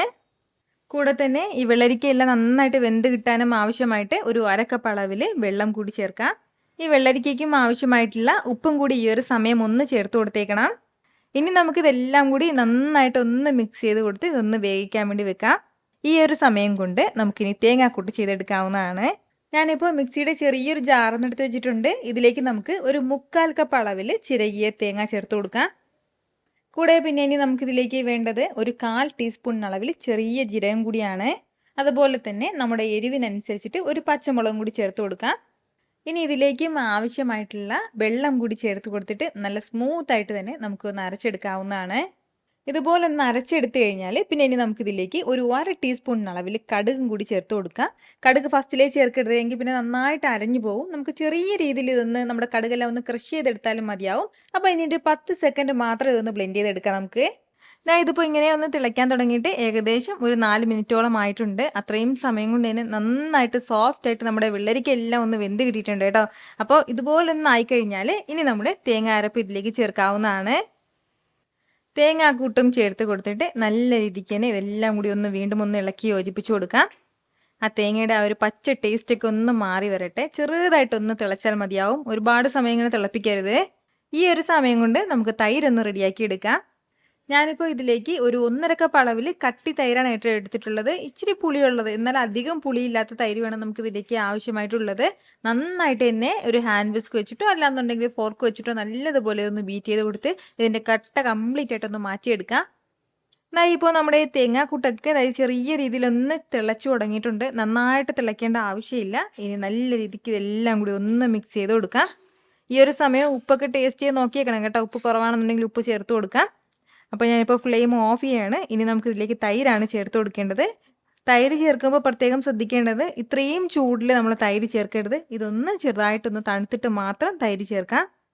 ഇതിപ്പോൾ ഒരു 2 മിനിറ്റോളം കഴിഞ്ഞിട്ടുണ്ട്. ആ തിളയ്ക്കുന്ന ആ ഒരു ചൂട് മാറിയിട്ടുണ്ട്. ഈ ഒരു സമയം നമുക്കിതിലേക്ക് തൈര് ചേർക്കാവുന്നതാണ്. തൈരും ചേർത്ത് കൊടുത്തിട്ട് നല്ല രീതിക്ക് തന്നെ ഇതെല്ലാം കൂടി ഒന്ന് ഇളക്കി യോജിപ്പിച്ച് കൊടുക്കാം. നന്നായിട്ട് തന്നെ ഇതെല്ലാം കൂടി ഒന്ന് മിക്സ് ചെയ്ത് കൊടുക്കുകയാണ്. അപ്പോൾ ഇത്രയും ആയിക്കഴിഞ്ഞാൽ ഇനി നമുക്കിതിലേക്ക് താളിച്ചും കൂടി ചേർക്കാനുണ്ട്. താളിച്ചും കൂടി ചേർക്കുമ്പോഴാണ് നമ്മുടെ വെള്ളരിക്ക പച്ചടി കറക്റ്റ് ആകുന്നത്. താളിച്ചെടുക്കാനായിട്ട് ചെറിയൊരു ചീനച്ചട്ടി ഒന്ന് അടുപ്പത്തേക്ക് വെച്ചിട്ട് അതിലേക്ക് നമുക്ക് ഒരു 1.5 ടേബിൾ സ്പൂൺ അളവിൽ വെളിച്ചെണ്ണ ചേർത്ത് കൊടുക്കാം. എണ്ണ ഒന്ന് ചൂടായി വരുമ്പോഴത്തേക്കും ഇതിലേക്ക് നമുക്ക് ഒരു 1/2 ടീസ്പൂൺ അളവിൽ കടുക് ചേർക്കാവുന്നതാണ്. കടുക് ഒന്ന് പൊട്ടി വരുമ്പോഴത്തേക്കും ഒരു 2 വറ്റൽമുളകും ഒരല്പം കറിവേപ്പിലയും കൂടി ചേർക്കാം. ഇനി നമുക്ക് ഫ്ലെയിം ഓഫ് ചെയ്യാവുന്നതാണ്. ഈ താളിച്ചത് ചൂടോടുകൂടി തന്നെ നമ്മുടെ വെള്ളരിക്ക പച്ചടിയിലേക്ക് ചേർക്കാം. താളിച്ചതും ചേർത്ത് കൊടുത്തിട്ട് നന്നായിട്ട് ഇതെല്ലാം കൂടി ഒന്ന് യോജിപ്പിച്ച് എടുത്തിട്ട് നമുക്ക് നല്ല സൂപ്പറായിട്ട് ഇതൊന്ന് സെർവ് ചെയ്യാവുന്നതാണ് കേട്ടോ. വളരെ രുചികരമായിട്ടുള്ളൊരു വെള്ളരിക്ക പച്ചടിയാണ്. അപ്പോൾ ഓണത്തിനും സദ്യക്കും ഊണിനും ഒപ്പമൊക്കെ ഇതുപോലെ ഒരു വെള്ളരിക്ക പച്ചടി നിങ്ങൾ തയ്യാറാക്കി നോക്കിയിട്ട് നിങ്ങളുടെ ഫീഡ്ബാക്ക് എനിക്കൊന്ന് മറക്കാതെ അറിയിച്ചേക്കണം കേട്ടോ. ഇനി നമുക്ക് എളുപ്പത്തിൽ നല്ലൊരു കാളൻ തയ്യാറാക്കാം. നമ്മുടെ ഈ കുറുക്ക് കാളിന് വേണ്ടിയിട്ട് ഞാനിപ്പോൾ ഇതുപോലെ ഒരു പച്ച നേന്ത്രക്കായ ഒന്ന് എടുത്തിട്ടുണ്ട്. അതുപോലെ തന്നെ ഇതുപോലെ ഈ ഒരു വലിപ്പത്തിനുള്ള ഒരു പീസ് ചേനയും എടുത്തിട്ടുണ്ട്. അപ്പോൾ നന്നായിട്ട് ഇത് രണ്ടും കഴുകിയിട്ട് ഇതിൻ്റെ തൊലി ഭാഗമൊക്കെ ഒന്ന് മാറ്റിയതിന് ശേഷം ചെറിയ രീതിയിൽ ഒന്ന് കട്ട് ചെയ്തെടുക്കാം. നമ്മുടെ ഈ പച്ചക്കായയും അതുപോലെ തന്നെ ചേനയൊക്കെ നന്നായിട്ട് ഞാനതൊന്ന് കഴുകി അതിൻ്റെ തൊലിഭാഗമൊക്കെ മാറ്റിയിട്ട് ഒന്ന് അരിഞ്ഞെടുത്തിരിക്കുകയാണ്. ഇതുപോലെ ഈ ഒരു വലിപ്പത്തിന് ആണ് കേട്ടോ പച്ചക്കായയും ചേനയൊക്കെ ഒന്ന് അരിഞ്ഞെടുത്തിട്ടുള്ളത്. എന്നിട്ട് വെള്ളത്തിലേക്ക് ഇട്ട് വെച്ചിരിക്കുകയാണ്. അല്ലാന്നുണ്ടെങ്കിൽ ഇതിൻ്റെ പുറം ഭാഗം പെട്ടെന്ന് കളർ മാറിപ്പോകും, അതിൻ്റെ പേരിലാണ്. ഇനി നമുക്കൊരു മൺചട്ടിയിലേക്ക് അരിഞ്ഞു വെച്ചിരിക്കുന്ന കഷ്ണങ്ങളൊക്കെ ചേർത്ത് കൊടുക്കാം കേട്ടോ. ഇനി ഇതിലേക്ക് നമുക്ക് ഒരു 2 കപ്പോളം വെള്ളം കൂടി ചേർത്ത് കൊടുക്കാം. ഇനി ഇതിലേക്ക് നമുക്ക് വേണ്ടത് ഒരു 1/2 ടീസ്പൂൺ അളവിൽ മഞ്ഞൾപ്പൊടിയും കൂടിയാണ്. കൂടെ തന്നെ ആവശ്യത്തിനുള്ള ഉപ്പും കൂടി. ഇനി നന്നായിട്ട് ഇതൊന്ന് മിക്സ് ചെയ്ത് കൊടുത്തിട്ട് ഇതൊന്ന് അടച്ചു വെച്ച് നമുക്ക് വേവിച്ചെടുക്കാം കേട്ടോ. ഈ വെള്ളമൊക്കെ ഒന്ന് വറ്റി കിട്ടുന്ന സമയത്ത് നന്നായിട്ട് തന്നെ ചേനയും നമ്മുടെ പച്ചക്കായൊക്കെ ഒന്ന് വെന്ത് കിട്ടിക്കോളും. അപ്പോൾ ഈ ഒരു സമയം കൊണ്ട് നമുക്ക് ചെറിയൊരു തേങ്ങാക്കൂട്ട് കൂടി ചെയ്തെടുക്കാം. മിക്സിയുടെ ജാറിലേക്ക് ഒരു 1/2 കപ്പ് അളവിൽ ചിരകിയ തേങ്ങ ചേർത്ത് കൊടുക്കണം കേട്ടോ. കൂടെ വേണ്ടത് ഒരു 2 പച്ചമുളകും കൂടിയാണ്. നമ്മുടെ എരിവിനനുസരിച്ചിട്ടുള്ള പച്ചമുളക് ചേർത്ത് കൊടുക്കാം. ഇനി നമുക്ക് ഒരു 1/2 ടീസ്പൂൺ അളവിൽ ചെറിയ ജീരകം കൂടി ആവശ്യമായിട്ടുണ്ട്, അതുകൂടി. കൂടെ തന്നെ ഒരു 10ഓളം കുരുമുളകും കൂടി കേട്ടോ, വളരെ കുറച്ച് മതിയാകും. ഇതിലേക്ക് ഇനി കുറച്ച് വെള്ളം കൂടി ചേർത്ത് കൊടുത്തിട്ട് നല്ലതുപോലെ തന്നെ സ്മൂത്തായിട്ട് ഇതൊന്ന് അരച്ചെടുക്കാം കേട്ടോ. ഈ ഒരു രീതിക്ക് നമ്മുടെ തേങ്ങാക്കൂട്ട് നല്ല സ്മൂത്തായിട്ട് ഞാനൊന്ന് അരച്ചെടുത്തിട്ടുണ്ട്. ഒരല്പസമയം കൊണ്ട് ഇതുപോലെ നന്നായിട്ട് തന്നെ നമ്മുടെ കഷ്ണങ്ങളെല്ലാം ഒന്ന് വെന്ത് കിട്ടിയിട്ടുണ്ട്. ഇതിലുണ്ടായിരുന്ന വെള്ളമൊക്കെ നന്നായിട്ട് പറ്റിയിട്ടുണ്ട് കേട്ടോ. അപ്പോൾ ഇനി നമുക്കിതിലേക്ക് തേങ്ങാക്കൂട്ട് ചേർക്കാം. തേങ്ങാക്കൂട്ട് ചേർത്ത് കൊടുത്തിട്ട് നല്ലതുപോലെ തന്നെ ഇതെല്ലാം കൂടി ഒന്ന് ഇളക്കി യോജിപ്പിച്ച് കൊടുക്കാവുന്നതാണ്. തേങ്ങയുടെ ആ ഒരു പച്ച ടേസ്റ്റ് മാറുന്നത് വരെയും ഒന്ന് വഴറ്റി കൊടുക്കണം. നന്നായിട്ട് തന്നെ നമ്മുടെ തേങ്ങയൊക്കെ ഒന്ന് ചൂടായി കിട്ടട്ടെ. ഇപ്പോൾ ഇത് ചെറിയ രീതിയിൽ ഇങ്ങനെ ഒന്ന് തിളച്ച് വരികയാണ്. നന്നായിട്ട് തന്നെ നമ്മുടെ ഈ തേങ്ങ എല്ലാം ഒന്ന് ചൂടായി കിട്ടിയിട്ടുണ്ട്. ഏകദേശം ഉണ്ടായിരുന്ന ആ ഒരു വെള്ളം കൂടി വറ്റിയിട്ടുണ്ട് കേട്ടോ. അപ്പോൾ നമ്മുടെ ഈ തേങ്ങയുടെ ഈ ഒരു പച്ച ടേസ്റ്റ് എല്ലാം ഈ ഒരു സമയം മാറിയിട്ടുണ്ട്. ഇനി നമുക്ക് ഈ ഒരു സ്റ്റേജിൽ ചേർക്കേണ്ടതാണ് 1 കപ്പ് അളവിൽ നല്ല കട്ടി തൈര് മിക്സിയുടെ ജാറിലേക്ക് ചേർത്തിട്ട് ഒന്ന് ബ്ലെൻഡ് ചെയ്തെടുത്തിട്ടുണ്ട്. ആ തൈരും കൂടി ഇതിലേക്ക് ചേർക്കാം. ഉപ്പ് കുറവാണെന്നുണ്ടെങ്കിൽ ഒരല്പം ഉപ്പും കൂടി ഈ ഒരു സമയം ചേർക്കാം കേട്ടോ. ഇനി നന്നായിട്ട് തന്നെ ഇതെല്ലാം കൂടി ഒന്ന് ഇളക്കി കൊടുക്കുകയാണ്. ഫ്ലെയിം ഈ സമയത്ത് നന്നായിട്ട് തന്നെ ഒന്ന് കുറച്ച് വെച്ചിരിക്കാൻ വേണ്ടി പ്രത്യേകം ശ്രദ്ധിച്ചേക്കണം. അല്ലാന്നുണ്ടെങ്കിൽ തൈര് ചേർക്കുന്നതിൻ്റെ പേരിൽ പെട്ടെന്ന് പിരിഞ്ഞു പോകും. തൈര് ചേർത്ത് കഴിഞ്ഞാൽ പിന്നീട് ഫ്ലെയിം മീഡിയത്തിലോ ഹൈയിലോ ഒന്നും വെക്കരുത് കേട്ടോ. നല്ലതുപോലെ കുറച്ച് വെച്ചിട്ട് വേണം നമ്മൾ ഇതുപോലെ ഒന്ന് മിക്സ് ചെയ്ത് എടുക്കാനായിട്ട്. ഈ ഒരു രീതിക്ക് ഞാനിപ്പോൾ നന്നായിട്ട് തന്നെ ഇതെല്ലാം കൂടി ഒന്ന് മിക്സ് ചെയ്ത് എടുത്തിട്ടുണ്ട്. അപ്പോൾ നമ്മുടെ തൈരൊക്കെ ഇപ്പോൾ ഇവിടെ നല്ലതുപോലെ ചൂടായിട്ടുണ്ട്. ഇനി ഞാൻ ഫ്ലെയിം ഓഫ് ചെയ്യുകയാണ്. ഇനി ഇതിലേക്ക് നമുക്ക് താളിപ്പും കൂടി ചേർക്കണം. അപ്പോൾ മാത്രമേ നമ്മുടെ കുറുക്ക് കാളൻ കറക്റ്റ് ആകുള്ളൂ. താളിച്ച് ചേർക്കാനായിട്ട് ഒരു 1.5 ടേബിൾ സ്പൂൺ അളവിൽ എണ്ണ ഞാനിപ്പോൾ എടുക്കുകയാണ്. വെളിച്ചെണ്ണ വേണം കേട്ടോ നമുക്കിതിലേക്ക് ആവശ്യമായിട്ടുള്ളത്. എണ്ണ ഒന്ന് ചൂടായി കഴിഞ്ഞാൽ ഒരു 1/2 ടീസ്പൂൺ അളവിൽ കടുക് ചേർക്കാം കേട്ടോ. ഇതിനോടൊപ്പം തന്നെ ഒരു 1/4 ടീസ്പൂൺ അളവിൽ മാത്രം മുഴുവൻ ഉലുവയും കൂടി. കടുക് നന്നായിട്ട് ഒന്ന് പൊട്ടിക്കഴിയുമ്പോഴത്തേക്കും ഒരു 2 വറ്റൽമുളക് ചേർക്കാം. കൂടെ തന്നെ ഒരല്പം കറിവേപ്പിലയും കൂടി. കറിവേപ്പിലയും ചേർത്തിട്ട് ചെറുതായിട്ട് ഇതൊന്ന് വഴറ്റി കൊടുത്തിട്ട് ഈ ചൂടോടുകൂടി തന്നെ നമ്മുടെ ഈ താളിച്ചത് കറിയിലേക്ക് ചേർക്കാവുന്നതാണ്. താളിച്ചതും ചേർത്ത് കൊടുത്തിട്ട് ഒരു 2 മിനിറ്റ് നമുക്കിതിങ്ങനെ ഒന്ന് അടച്ചു വെക്കാം കേട്ടോ. ഈ ഒരു സമയത്ത് മിക്സ് ചെയ്യേണ്ട ആവശ്യമില്ല. 2 മിനിറ്റിന് ശേഷം പിന്നീട് നമുക്ക് നല്ലതുപോലെ ഒന്ന് മിക്സ് ചെയ്ത് കൊടുക്കാവുന്നതാണ്.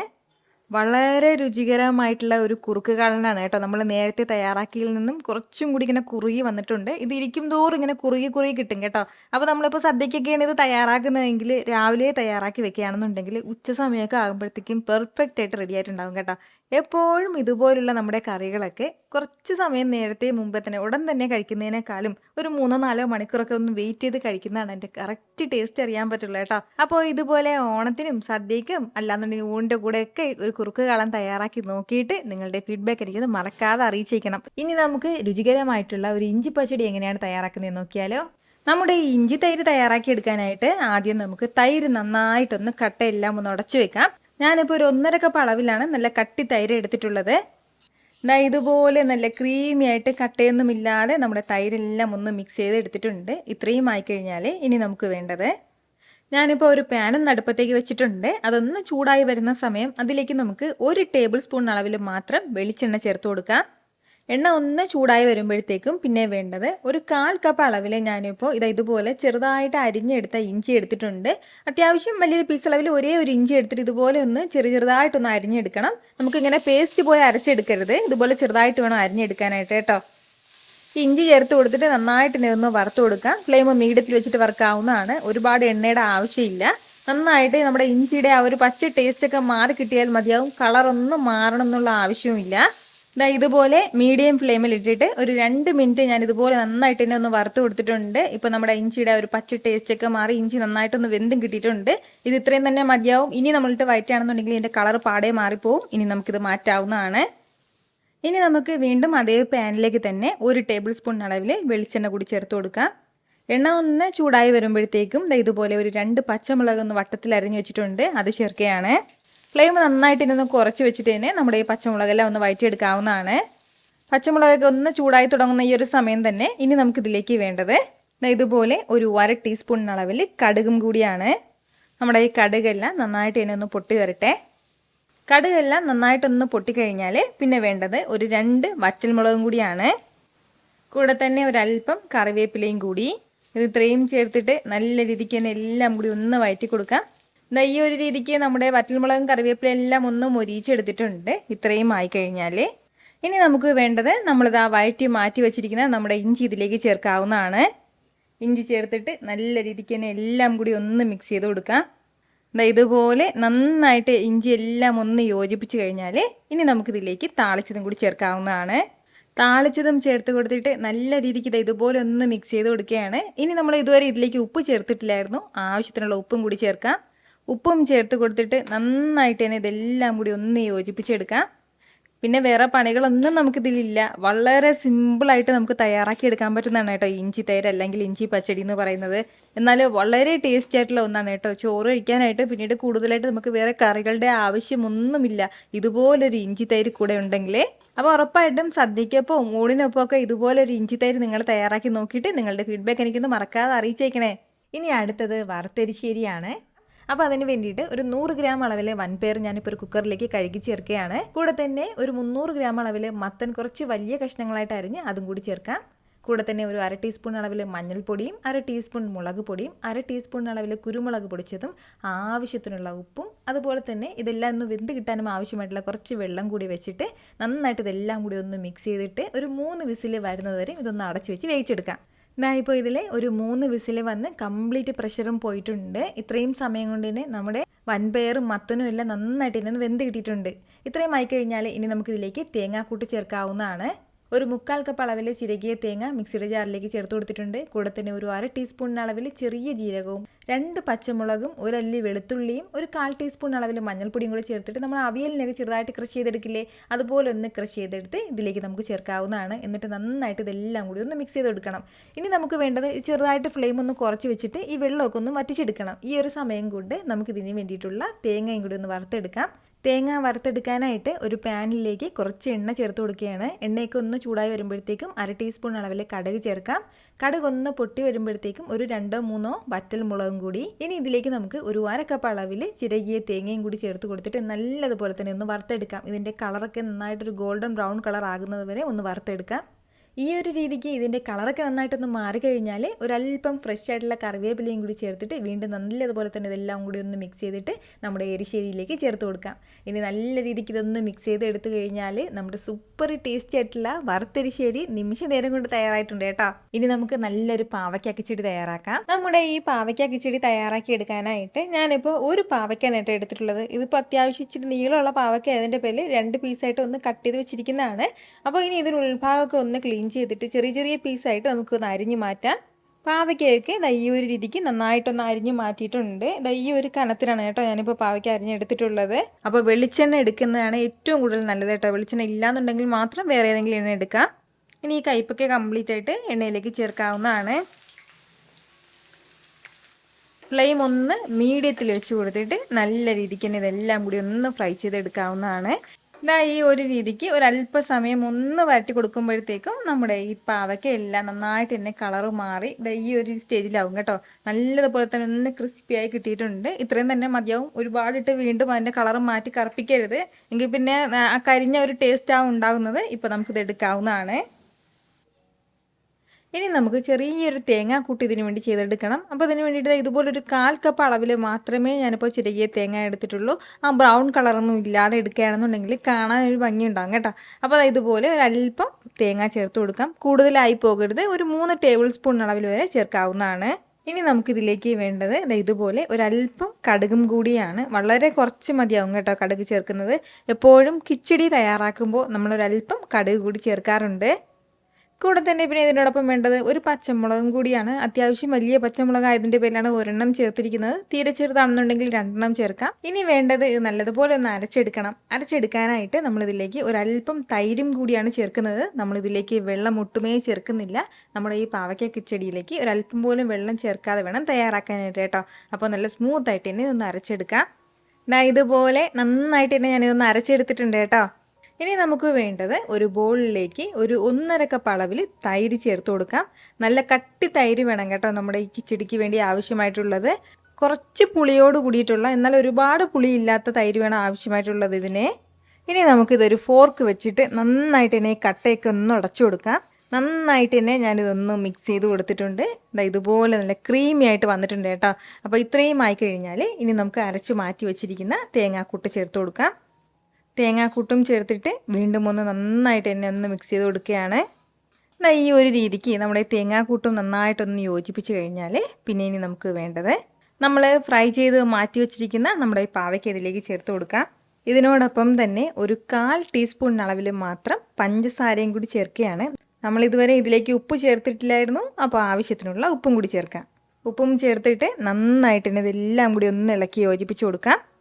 ഇത്രയും ആയിക്കഴിഞ്ഞാൽ ഇനി നമുക്ക് വേഗം തന്നെ ഇതിലേക്ക് താളിച്ചും കൂടി ചേർക്കാവുന്നതാണ്. ഒരു ടേബിൾ സ്പൂൺ അളവിൽ വെളിച്ചെണ്ണ ചേർത്ത് കൊടുക്കാം. എണ്ണ ഒന്ന് നല്ലതുപോലെ ചൂടാകുമ്പോഴത്തേക്കും ഒരു 1/2 ടീസ്പൂൺ അളവിൽ കടുക് ചേർക്കാം. കടുകെല്ലാം ഒന്ന് പൊട്ടി തുടങ്ങുമ്പോഴത്തേക്കും ഒരു 2 വറ്റൽമുളക് ചേർക്കുകയാണ്. കൂടെ തന്നെ ഒരല്പം കറിവേപ്പിലയും കൂടി ഇത്രയും ചേർത്തിട്ട് നല്ലതുപോലെ ഒന്ന് ചൂടാക്കിയിട്ട് നമ്മുടെ ഈ താളിച്ചത് പാവയ്ക്ക കിച്ചടിയിലേക്ക് ചേർക്കാവുന്നതാണ്.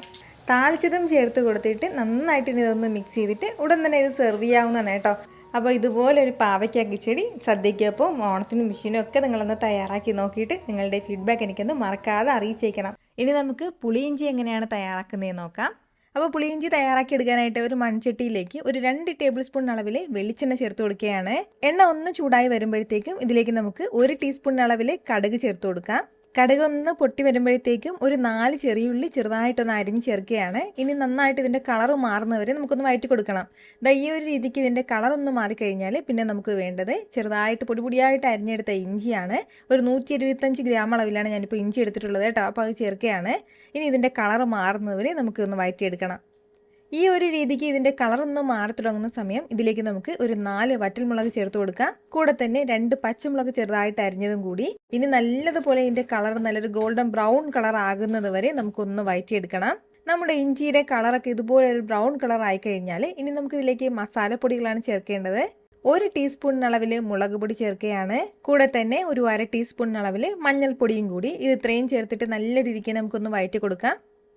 ഇനി ഇതിലേക്ക് വേണ്ടത് പുളിവെള്ളമാണ്. 2 നാരങ്ങ വലിപ്പത്തിന് പുളിയെടുത്ത് വെള്ളത്തിലേക്കിട്ട് നന്നായിട്ടൊന്ന് കുതിർത്തിട്ട് നല്ലതുപോലെ ആ പുളി ഒന്ന് പിഴിഞ്ഞെടുത്തിട്ട് പുളിവെള്ളം മാത്രം കട്ടിക്ക് ചേർത്ത് കൊടുക്കാവുന്നതാണ്. ഏകദേശം 1 കപ്പ് അളവിലാണ് ഞാനിപ്പോൾ ഇതിലേക്ക് പുളിവെള്ളം ചേർത്ത് കൊടുത്തിട്ടുള്ളത്.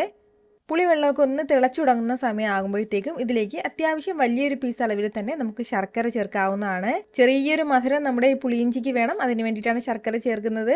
കൂടെ തന്നെ ആവശ്യത്തിനുള്ള ഉപ്പും കുറച്ച് കറിവേപ്പിലയും കൂടി ചേർത്തിട്ട് നല്ല രീതിക്ക് ഇതെല്ലാം കൂടി ഒന്ന് യോജിപ്പിച്ച് കൊടുക്കാം. ഇനി ഇതൊരു 2-3 മിനിറ്റ് മീഡിയം ഫ്ലെയിമിൽ നന്നായിട്ടൊന്ന് തിളച്ച് കിട്ടട്ടെ.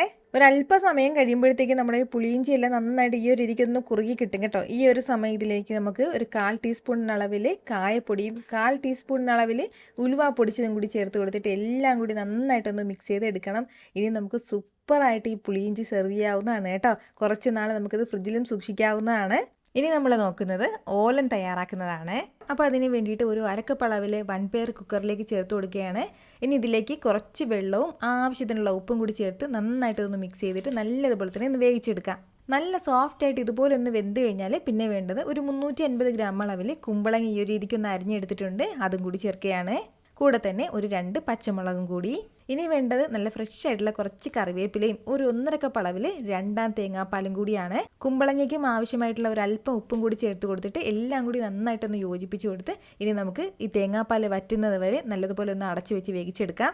നമ്മുടെ ഈ കുമ്പളങ്ങയെല്ലാം നന്നായിട്ടൊന്ന് വെന്ത് കഴിഞ്ഞാൽ പിന്നെ വേണ്ടത് 1/2 കപ്പ് അളവിൽ 1/4 പാലാണ്. നല്ല കട്ടി തേങ്ങാപ്പാൽ ചേർത്ത് കൊടുക്കാം.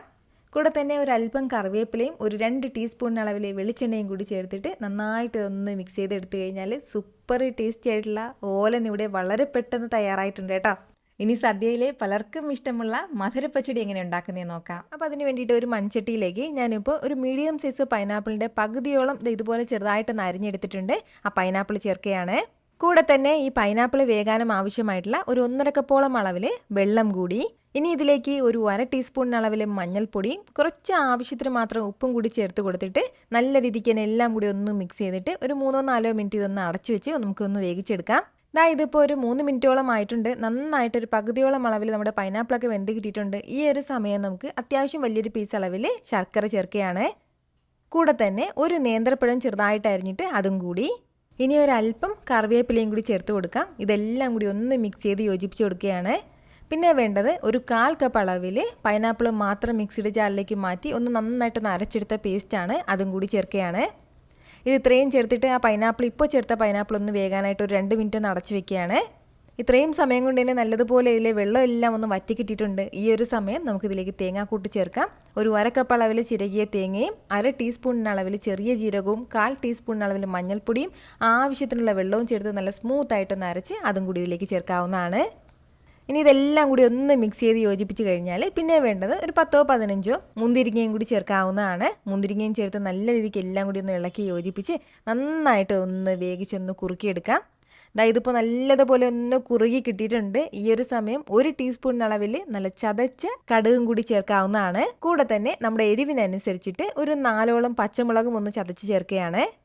ഒരല്പം ഉപ്പ് കുറവായിട്ട് തോന്നിയിട്ടുണ്ട്. അതിൻ്റെ പേരിൽ ഒരല്പം ഉപ്പും കൂടി ചേർത്തിട്ട് വീണ്ടും നല്ല രീതിക്ക് എല്ലാം കൂടി ഒന്ന് ഇളക്കി യോജിപ്പിക്കുകയാണ്. ഇതിപ്പോൾ അത്യാവശ്യം നല്ല തിളയ്ക്കുന്ന ചൂടാണ്. ഈ ചൂടൊന്ന് മാറാനായിട്ട് 1 മിനിറ്റ് ഞാനിപ്പോൾ ഫ്ലെയിം ഒന്ന് ഓഫ് ചെയ്തിടുകയാണ്. ഇതുപോലെ ആ തിളച്ച ചൂട് മാറിക്കഴിഞ്ഞാൽ ഇനി നമുക്ക് നല്ല കട്ടിയായിട്ടുള്ള തൈര്, ഒരു 1/4 കപ്പ് അളവിൽ തൈരും കൂടി ചേർത്തിട്ട് നന്നായിട്ട് ഇതെല്ലാം കൂടി ഒന്ന് ഇളക്കി യോജിപ്പിക്കണം. ഇനി നമ്മുടെ മെയിൻ ആയിട്ടുള്ള താളിപ്പ് വേണം. അതിന് വേണ്ടിയിട്ട് കുറച്ച് എണ്ണയിലേക്ക് കടുകും വറ്റൽമുളകും കറിവേപ്പിലയും ചേർത്ത് ഒന്ന് താളിച്ച് ഇതിൻ്റെ കൂടെ ചേർത്ത് കഴിഞ്ഞാൽ നല്ല സൂപ്പർ ടേസ്റ്റി ആയിട്ടുള്ള മധുര പച്ചടി ഇവിടെ റെഡി ആയിട്ടുണ്ട് കേട്ടോ. ഗാർണിഷ് ചെയ്യാൻ വേണ്ടിയിട്ട് കുറച്ച് മുന്തിരിയൊക്കെ ഇതിന് മുകളിലേക്ക് ഇട്ട് കൊടുത്തിട്ടുണ്ട്. സദ്യയ്ക്കൊപ്പം ഇതുപോലൊരു മധുര പച്ചടി തയ്യാറാക്കാനായിട്ട് ആരും മറക്കരുത് കേട്ടോ. ഇനി നമുക്ക് നല്ലൊരു മാങ്ങാച്ചാർ ഉണ്ടാക്കാം.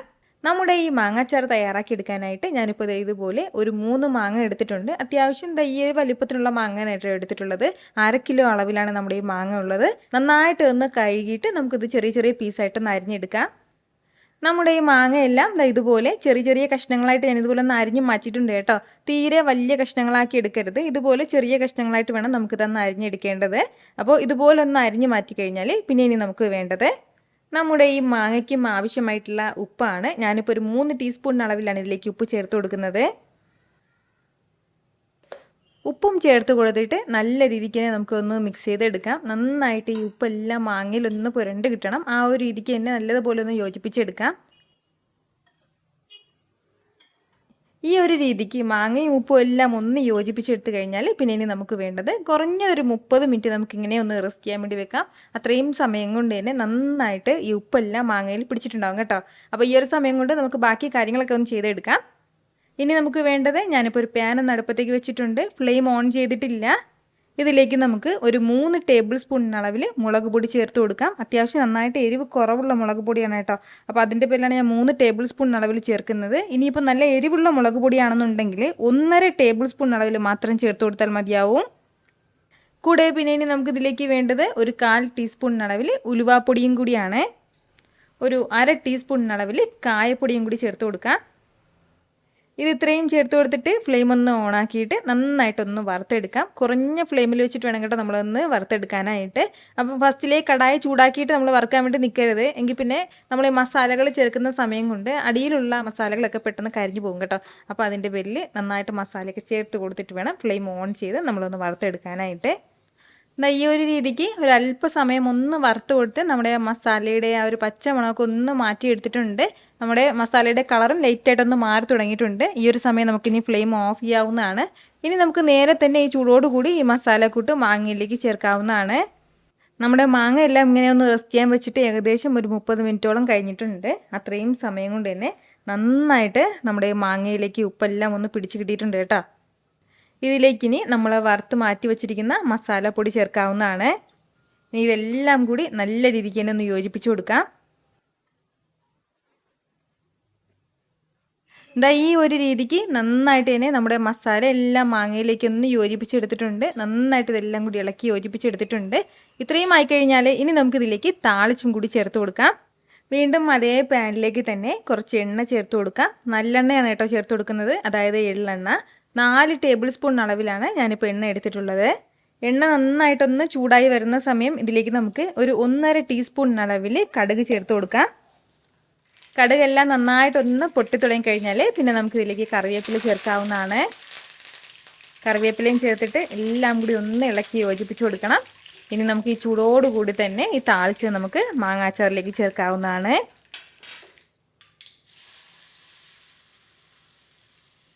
താളിച്ചതും ചേർത്ത് കൊടുത്തിട്ട് നല്ല രീതിക്ക് തന്നെ നമുക്ക് എല്ലാം കൂടി ഒന്ന് യോജിപ്പിച്ച് കൊടുക്കാവുന്നതാണ്. ഒരു 1-2 മിനിറ്റ് നന്നായിട്ടൊന്ന് മിക്സ് ചെയ്ത് കൊടുക്കണം കേട്ടോ. നമ്മുടെ ഈ എണ്ണയിലെ ചൂട് എണ്ണയൊക്കെ ഈ മാങ്ങയിലേക്ക് ചേരുന്നത് പോലെ ഒന്ന് യോജിപ്പിച്ച് കൊടുക്കാം. പ്രത്യേകം ശ്രദ്ധിച്ചേക്കണം, നല്ല താളിച്ച നല്ല ചൂടോടുകൂടി തന്നെ നമ്മുടെ മാങ്ങയിലേക്ക് ചേർക്കണം. എങ്കിൽ മാത്രമേ ആ എണ്ണയുടെ ആ ഒരു ചെറിയ ചൂട് കൊണ്ട് നമ്മുടെ മാങ്ങയൊക്കെ ലൈറ്റായിട്ടൊന്ന് വെന്ത് കിട്ടുള്ളൂ കേട്ടോ. അപ്പോൾ അതിനും കൂടി വേണ്ടിയിട്ടാണ്.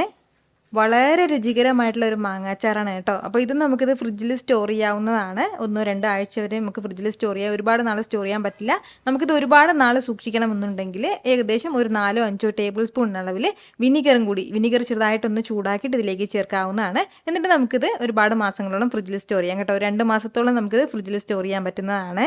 അപ്പോൾ ഇതുപോലെ ഒരു മാങ്ങാച്ചാർ നിങ്ങൾ തയ്യാറാക്കി നോക്കിയിട്ട് നിങ്ങളുടെ ഫീഡ്ബാക്ക് എനിക്കത് മറക്കാതെ അറിയിച്ചേക്കണം.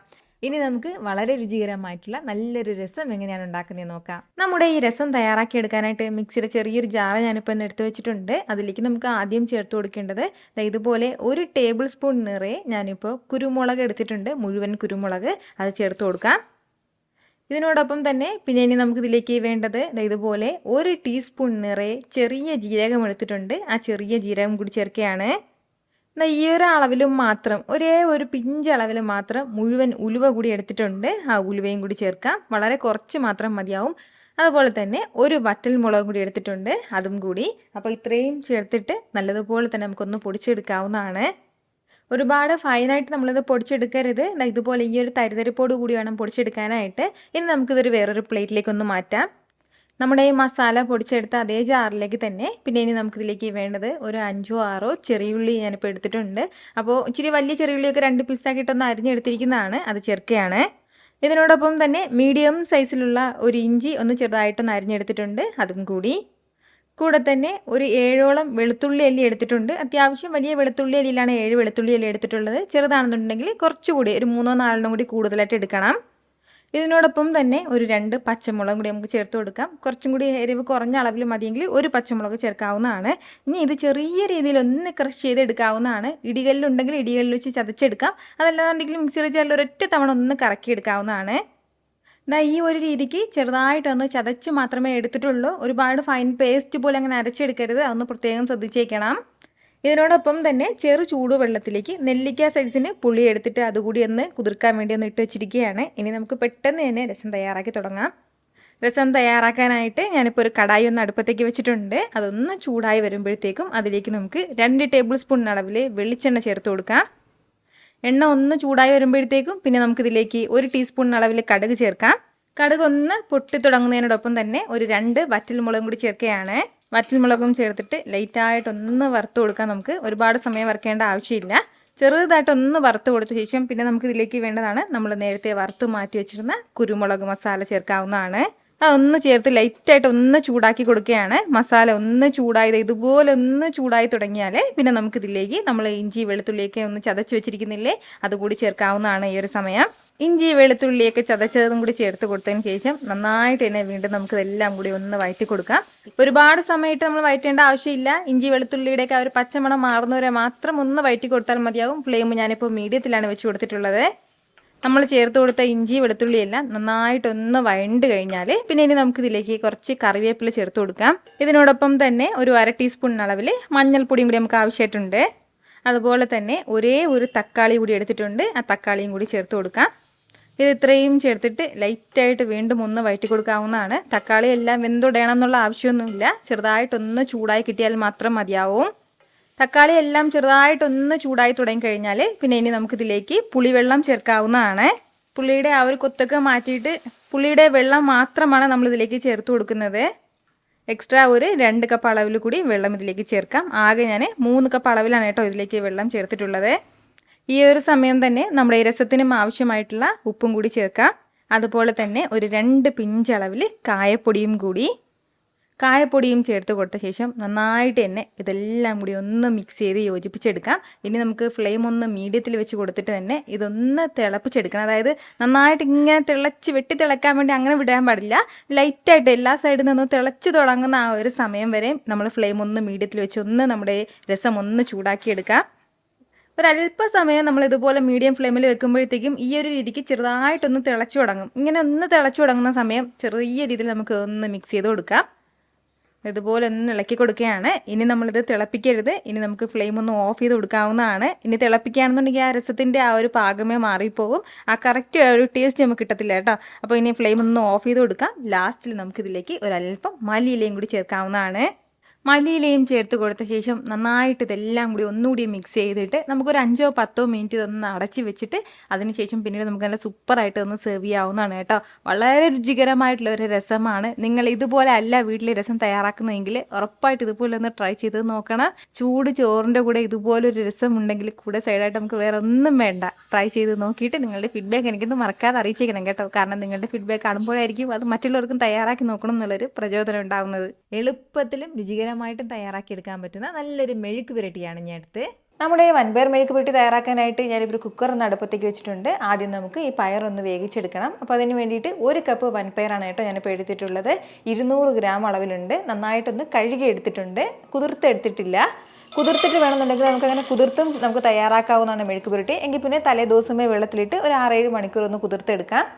ഇനി ഇതിലേക്ക് നമ്മുടെ ഈ പയർ വേകാനും ആവശ്യമായിട്ടുള്ള വെള്ളം ചേർക്കാവുന്നതാണ്. 1 കപ്പ് പയറിന് 1.5 കപ്പ് അളവിലാണ് കേട്ടോ വെള്ളം ഇതിലേക്ക് എടുക്കുന്നത്. കൂടെ വേണ്ടത് ഒരു 1/2 ടീസ്പൂൺ മഞ്ഞൾപ്പൊടിയും 3/4 ടീസ്പൂൺ ഉപ്പുമാണ്. നന്നായിട്ട് ഇതൊന്ന് ഇളക്കി യോജിപ്പിച്ചെടുക്കാം. ഇനി ഫ്ലെയിം ഒന്ന് മീഡിയത്തിൽ വെച്ചിട്ട് ഒരു 3 വിസിൽ വരുന്നവരെ ഒന്ന് വെയിറ്റ് ചെയ്യാം. ഹൈ ഫ്ലെയിമിൽ വെക്കരുത്, മീഡിയം ഫ്ലെയിമിൽ വെച്ചിട്ട് വേണം 3 വിസിൽ വരാനായിട്ട്. ഇനിയിപ്പോൾ നമ്മൾ പയർ കുതിർത്തിട്ടാണ് ഇതിലേക്ക് ചേർക്കുന്നതെങ്കിൽ ഒരേ ഒരു വിസിൽ വന്നാൽ മതിയാവും, 3 വിസിൽ എടുക്കരുത്.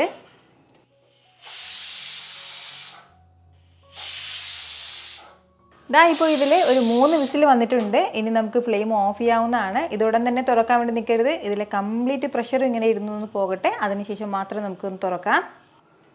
ഇപ്പോൾ ഇതിലെ കംപ്ലീറ്റ് പ്രഷറും പോയിട്ടുണ്ട്. ഇനി നമുക്കിതൊന്ന് തുറക്കാവുന്നതാണ്. നന്നായിട്ട് തന്നെ നമ്മുടെ ഈ പയറെല്ലാം ഇപ്പോൾ ഒന്ന് വെന്ത് കിട്ടിയിട്ടുണ്ട്. നല്ല സോഫ്റ്റായിട്ട് വെന്ത് വന്നിട്ടുണ്ട്. ഇപ്പോഴും ആ കുറച്ചൊരു വെള്ളമുണ്ട്. അപ്പോൾ ഈ വെള്ളം നമുക്ക് ഒരു അരിപ്പയിലേക്കൊന്ന് വാർന്ന് മാറ്റാവുന്നതാണ്. ഇതുപോലെ നല്ല രീതിക്ക് നമ്മുടെ പയറെല്ലാം ഒന്ന് വെന്ത് കിട്ടിയിട്ടുണ്ട്. ഇനി ഒരു കടായി അടുപ്പത്തേക്ക് വെച്ചിട്ട് അതൊന്ന് ചൂടായി വരുമ്പോഴത്തേക്കും ഇതിലേക്ക് നമുക്ക് 1 ടേബിൾ സ്പൂൺ വെളിച്ചെണ്ണ ചേർത്ത് കൊടുക്കാം. എണ്ണ ഒന്ന് ചൂടായി തുടങ്ങുമ്പോഴത്തേക്കും 1/2 ടീസ്പൂൺ കടുക് ചേർക്കാവുന്നതാണ്. നമ്മുടെ കടുക് ഒന്ന് പൊട്ടി തുടങ്ങുമ്പോൾ പിന്നെ വേണ്ടത് വെളുത്തുള്ളി അല്ലിയാണ്. 4 വലിയ വെളുത്തുള്ളി അല്ലി ചെറുതായിട്ടൊന്ന് അരിഞ്ഞെടുത്തതാണ്. ഇതിനോടൊപ്പം തന്നെ 10 ചെറിയുള്ളി ഒന്ന് ചെറുതായിട്ട് അരിഞ്ഞെടുത്തിട്ടുണ്ട്, അതും കൂടി. സവാള ചേർക്കരുത് കേട്ടോ, ചെറിയുള്ളിയാണ് കൂടുതൽ ടേസ്റ്റ് കൊടുക്കുന്നത്. നമ്മുടെ ചെറിയുള്ളിയും ചേർത്ത് നല്ല രീതിക്ക് എല്ലാം കൂടി ഒന്ന് വഴറ്റിയെടുക്കാവുന്നതാണ്. നന്നായിട്ട് ചെറിയുള്ളിയെല്ലാം ഒന്ന് വഴണ്ട് കിട്ടട്ടെ. ഇപ്പോൾ നമ്മുടെ ചെറുള്ളിയൊക്കെ നന്നായിട്ട് തന്നെ ഒന്ന് വഴണ്ട് ഇതിൻ്റെ കളറൊക്കെ ലൈറ്റായിട്ടൊന്ന് മാറി തുടങ്ങുന്നുണ്ട്. ഈ ഒരു സ്റ്റേജിൽ ഇനി വേണ്ടത് ഒരല്പം കറിവേപ്പിലയാണ്. കൂടെ 1 ടീസ്പൂൺ ചതച്ച വറ്റൽമുളകും കൂടി, ഒരു 1/4 ടീസ്പൂൺ അളവിൽ കുരുമുളക് പൊടിച്ചതും കൂടി. അപ്പോൾ ഇത് ഇത്രയും ചേർത്ത് നന്നായിട്ട് എല്ലാം കൂടി ഒന്ന് വഴറ്റി കൊടുക്കാം. ഇതുപോലെ എല്ലാം കൂടി നല്ല രീതിക്ക് ഒന്ന് വഴറ്റി കൊടുത്താൽ ഉടൻ തന്നെ നമുക്കിതിലേക്ക് പയർ ചേർക്കാവുന്നതാണ്. നമ്മുടെ ഈ പയറും ചേർത്തിട്ട് നന്നായിട്ട് എല്ലാം കൂടി ഒന്ന് യോജിപ്പിച്ചെടുക്കാവുന്നതാണ്. നല്ല രീതിക്ക് എല്ലാം കൂടി ഒന്ന് മിക്സ് ചെയ്ത് കൊടുക്കാം. നമ്മുടെ പയർ വേവിച്ചെടുത്തിട്ടുള്ളതാണ്. ഇനി ഒരുപാട് സമയത്ത് വേവിക്കണം എന്നുള്ള ആവശ്യമില്ല. കുറഞ്ഞ ഫ്ലെയിമിൽ ഏകദേശം ഒരു 1-2 മിനിറ്റോളം നമുക്കൊന്ന് വഴറ്റി കൊടുക്കേണ്ടതായിട്ടുണ്ട്. ഇതുപോലെ നന്നായിട്ട് എല്ലാം കൂടി ഒരു 2 മിനിറ്റ് ഒന്ന് വഴറ്റിയെടുത്തിട്ടുണ്ട്. ഇത്രയും ആയിക്കഴിഞ്ഞാൽ നമ്മുടെ സൂപ്പർ ടേസ്റ്റി ആയിട്ടുള്ള വൻപയർ മെഴുക്ക് പുരട്ടി ഇവിടെ റെഡി ആയിട്ടുണ്ട് കേട്ടോ. ഇനി നമുക്ക് വളരെ രുചികരമായിട്ട് തയ്യാറാക്കിയെടുക്കാൻ പറ്റുന്ന നല്ലൊരു കാരമൽ പായസത്തിൻ്റെ റെസിപ്പിയാണ്. നമ്മുടെ സേമിയ പായസം തയ്യാറാക്കാനായിട്ട് ഞാനിപ്പോൾ ഒരു കടായി അടുപ്പത്തേക്ക് വെച്ചിട്ടുണ്ട്. അതൊന്ന് ചൂടായി വരുമ്പോഴത്തേക്കും ഇതിലേക്ക് നമുക്ക് 1.5 ടേബിൾ സ്പൂൺ നെയ്യ് ചേർത്ത് കൊടുക്കാം. നെയ്യ് ഒന്ന് ചൂടായി തുടങ്ങുമ്പോൾ പിന്നെ ഒരു 2 ടേബിൾ സ്പൂൺ അണ്ടിപ്പരിപ്പ് ചേർക്കാവുന്നതാണ്. ഇനി നമ്മുടെ ഈ അണ്ടിപ്പരിപ്പ് നന്നായിട്ട് ഇതൊന്ന് വറുത്തെടുക്കാം. നല്ലൊരു ഗോൾഡൻ ബ്രൗൺ കളർ ആകുന്നത് വരെയും ഒന്ന് വറുത്തെടുക്കാവുന്നതാണ്. നമ്മുടെ പായസത്തിലേക്ക് മുന്തിരിയോ തേങ്ങാക്കൊത്തോ ചേർക്കണം എന്നുള്ളവർക്ക് അതും ഈ ഒരു സമയം ചേർത്ത് ഒന്ന് വറുത്തെടുക്കാവുന്നതാണ്. ഞാനിപ്പോൾ അണ്ടിപ്പരിപ്പ് മാത്രമേ പായസത്തിൽ ചേർക്കുന്നുള്ളൂ. ഇപ്പോൾ നമ്മുടെ അണ്ടിപ്പരിപ്പിൻ്റെ കളറൊക്കെ നന്നായിട്ടൊന്ന് മാറി തുടങ്ങിയിട്ടുണ്ട്. നല്ലൊരു ഗോൾഡൻ ബ്രൗൺ കളർ ആയിട്ടുണ്ട്. ഇത്രയും മതിയാവും. ഇനി നമുക്കിത് എടുക്കാവുന്നതാണ്. ബാക്കി വന്ന അതേ നെയ്യിലേക്ക് നമുക്കിനി സേമിയ ചേർക്കാവുന്നതാണ്. 1 കപ്പ് നിറയാണ് കേട്ടോ ഞാനിപ്പോൾ സേമിയ എടുത്തിട്ടുള്ളത്. 100 ഗ്രാം അളവിലാണ് സേമിയ എടുത്തിട്ടുള്ളത്. ആ സേമിയ ചേർക്കാം. ഞാനിപ്പോൾ വറുക്കാത്ത സേമിയാണ് ചേർക്കുന്നത്. ഇനിയിപ്പോൾ വറുത്ത സേമിയാണ് നമ്മുടെ കയ്യിലുള്ളതെങ്കിൽ കൂടി ലൈറ്റായിട്ട് ഇതുപോലെ നെയ്യിൽ ചേർത്തൊന്ന് വറുക്കേണ്ടതായിട്ടുണ്ട്. ഫ്ലെയിം ഒന്ന് മീഡിയത്തിനും ലോക്കും ഇടയിൽ വെച്ചൊന്ന് വറുത്തെടുത്താൽ മതിയാവും. ഹൈ ഫ്ലെയിമിൽ വെച്ചിട്ട് വറുക്കരുത്, ഒരു കുറഞ്ഞ ഫ്ലെയിമിൽ വെച്ചിട്ടൊന്ന് വറുത്തെടുക്കാം. നല്ലൊരു ഗോൾഡൻ കളർ ആകട്ടെ. സേമിയ ചേർത്ത് കഴിഞ്ഞ് കൈയെടുക്കാതെ തന്നെ ഇളക്കി കൊടുക്കണം. ഇപ്പോൾ നമ്മുടെ സേമിയയുടെ കളറൊക്കെ ലൈറ്റായിട്ട് മാറി തുടങ്ങിയിട്ടുണ്ട്. ഇത് ഇത്രയും തന്നെ മതിയാവും. ഇനി നമുക്കിത് എടുക്കാവുന്നതാണ്.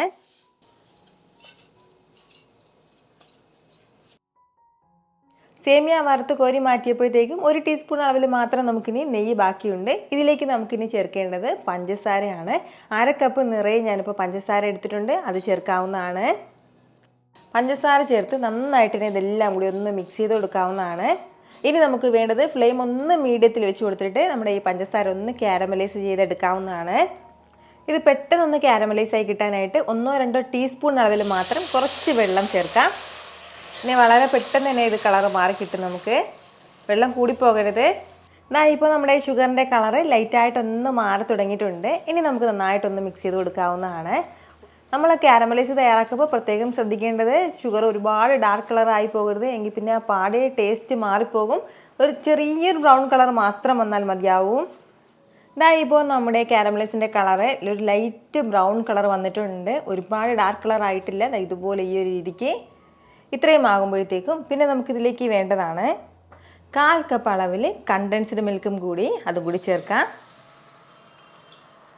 കണ്ടൻസ്ഡ് മിൽക്ക് ചേർക്കുമ്പോൾ ഫ്ലെയിം നന്നായിട്ട് കുറച്ച് വെച്ചിട്ട് ചേർത്താൽ മതിയാവും. ഇങ്ങനെ നമ്മൾ കാരമലൈസിലേക്ക് നമ്മുടെ കണ്ടൻസ്ഡ് മിൽക്കും കൂടി ചേർക്കുമ്പോൾ ആ കണ്ടൻസ്ഡ് മിൽക്കും ഒന്ന് കാരമലൈസ് ആയി കിട്ടും. ഒരു പ്രത്യേക ടേസ്റ്റിലാണ് കേട്ടോ പിന്നെ കിട്ടുന്നത്. നന്നായിട്ട് തന്നെ ഒന്ന് ഇളക്കി യോജിപ്പിച്ച് കൊടുക്കാം. ഫ്ലെയിം ഞാനിപ്പോൾ കുറച്ചാണ് വെച്ചിരിക്കുന്നത്. കണ്ടൻസ്ഡ് മിൽക്കും ചേർത്തിട്ട് നന്നായിട്ട് ഇതുപോലെ ഒന്ന് മിക്സ് ചെയ്ത് യോജിപ്പിച്ചെടുത്ത് കഴിഞ്ഞാൽ പിന്നെ ഇതിലേക്ക് വേണ്ടത് നല്ല തിളച്ച വെള്ളം കൂടിയാണ്. 1 കപ്പ് നല്ല ചൂട് വെള്ളമാണ് കേട്ടോ ഞാനിപ്പോൾ ഇതിലേക്ക് ചേർക്കുന്നത്. വെള്ളം ചേർത്ത് നന്നായിട്ടൊന്ന് യോജിപ്പിച്ച് കൊടുക്കാം. ഇതുപോലെ കുറച്ച് തിളച്ച വെള്ളം ചേർത്ത് നന്നായിട്ട് നമ്മുടെ കാരമലൈസ് എല്ലാം ഒന്ന് അലിയിച്ചെടുക്കാവുന്നതാണ്. ഇതിന് ശേഷം മാത്രം നമുക്ക് ഇതിലേക്ക് പാല് ചേർക്കാം. അതല്ല നമ്മൾ ചൂട് കാരമലൈസിലേക്ക് ചിലപ്പോൾ പാല് ചേർക്കുമ്പോൾ ചില സമയങ്ങളിൽ പിരിഞ്ഞു പോകാറുണ്ട്. അപ്പോൾ അങ്ങനെ ഒരു ഇത് വരാതിരിക്കാനാണ് കേട്ടോ ഒരല്പം വെള്ളം ചേർത്ത് ഇങ്ങനെ ഒന്ന് അലിയിച്ചെടുക്കുന്നത്.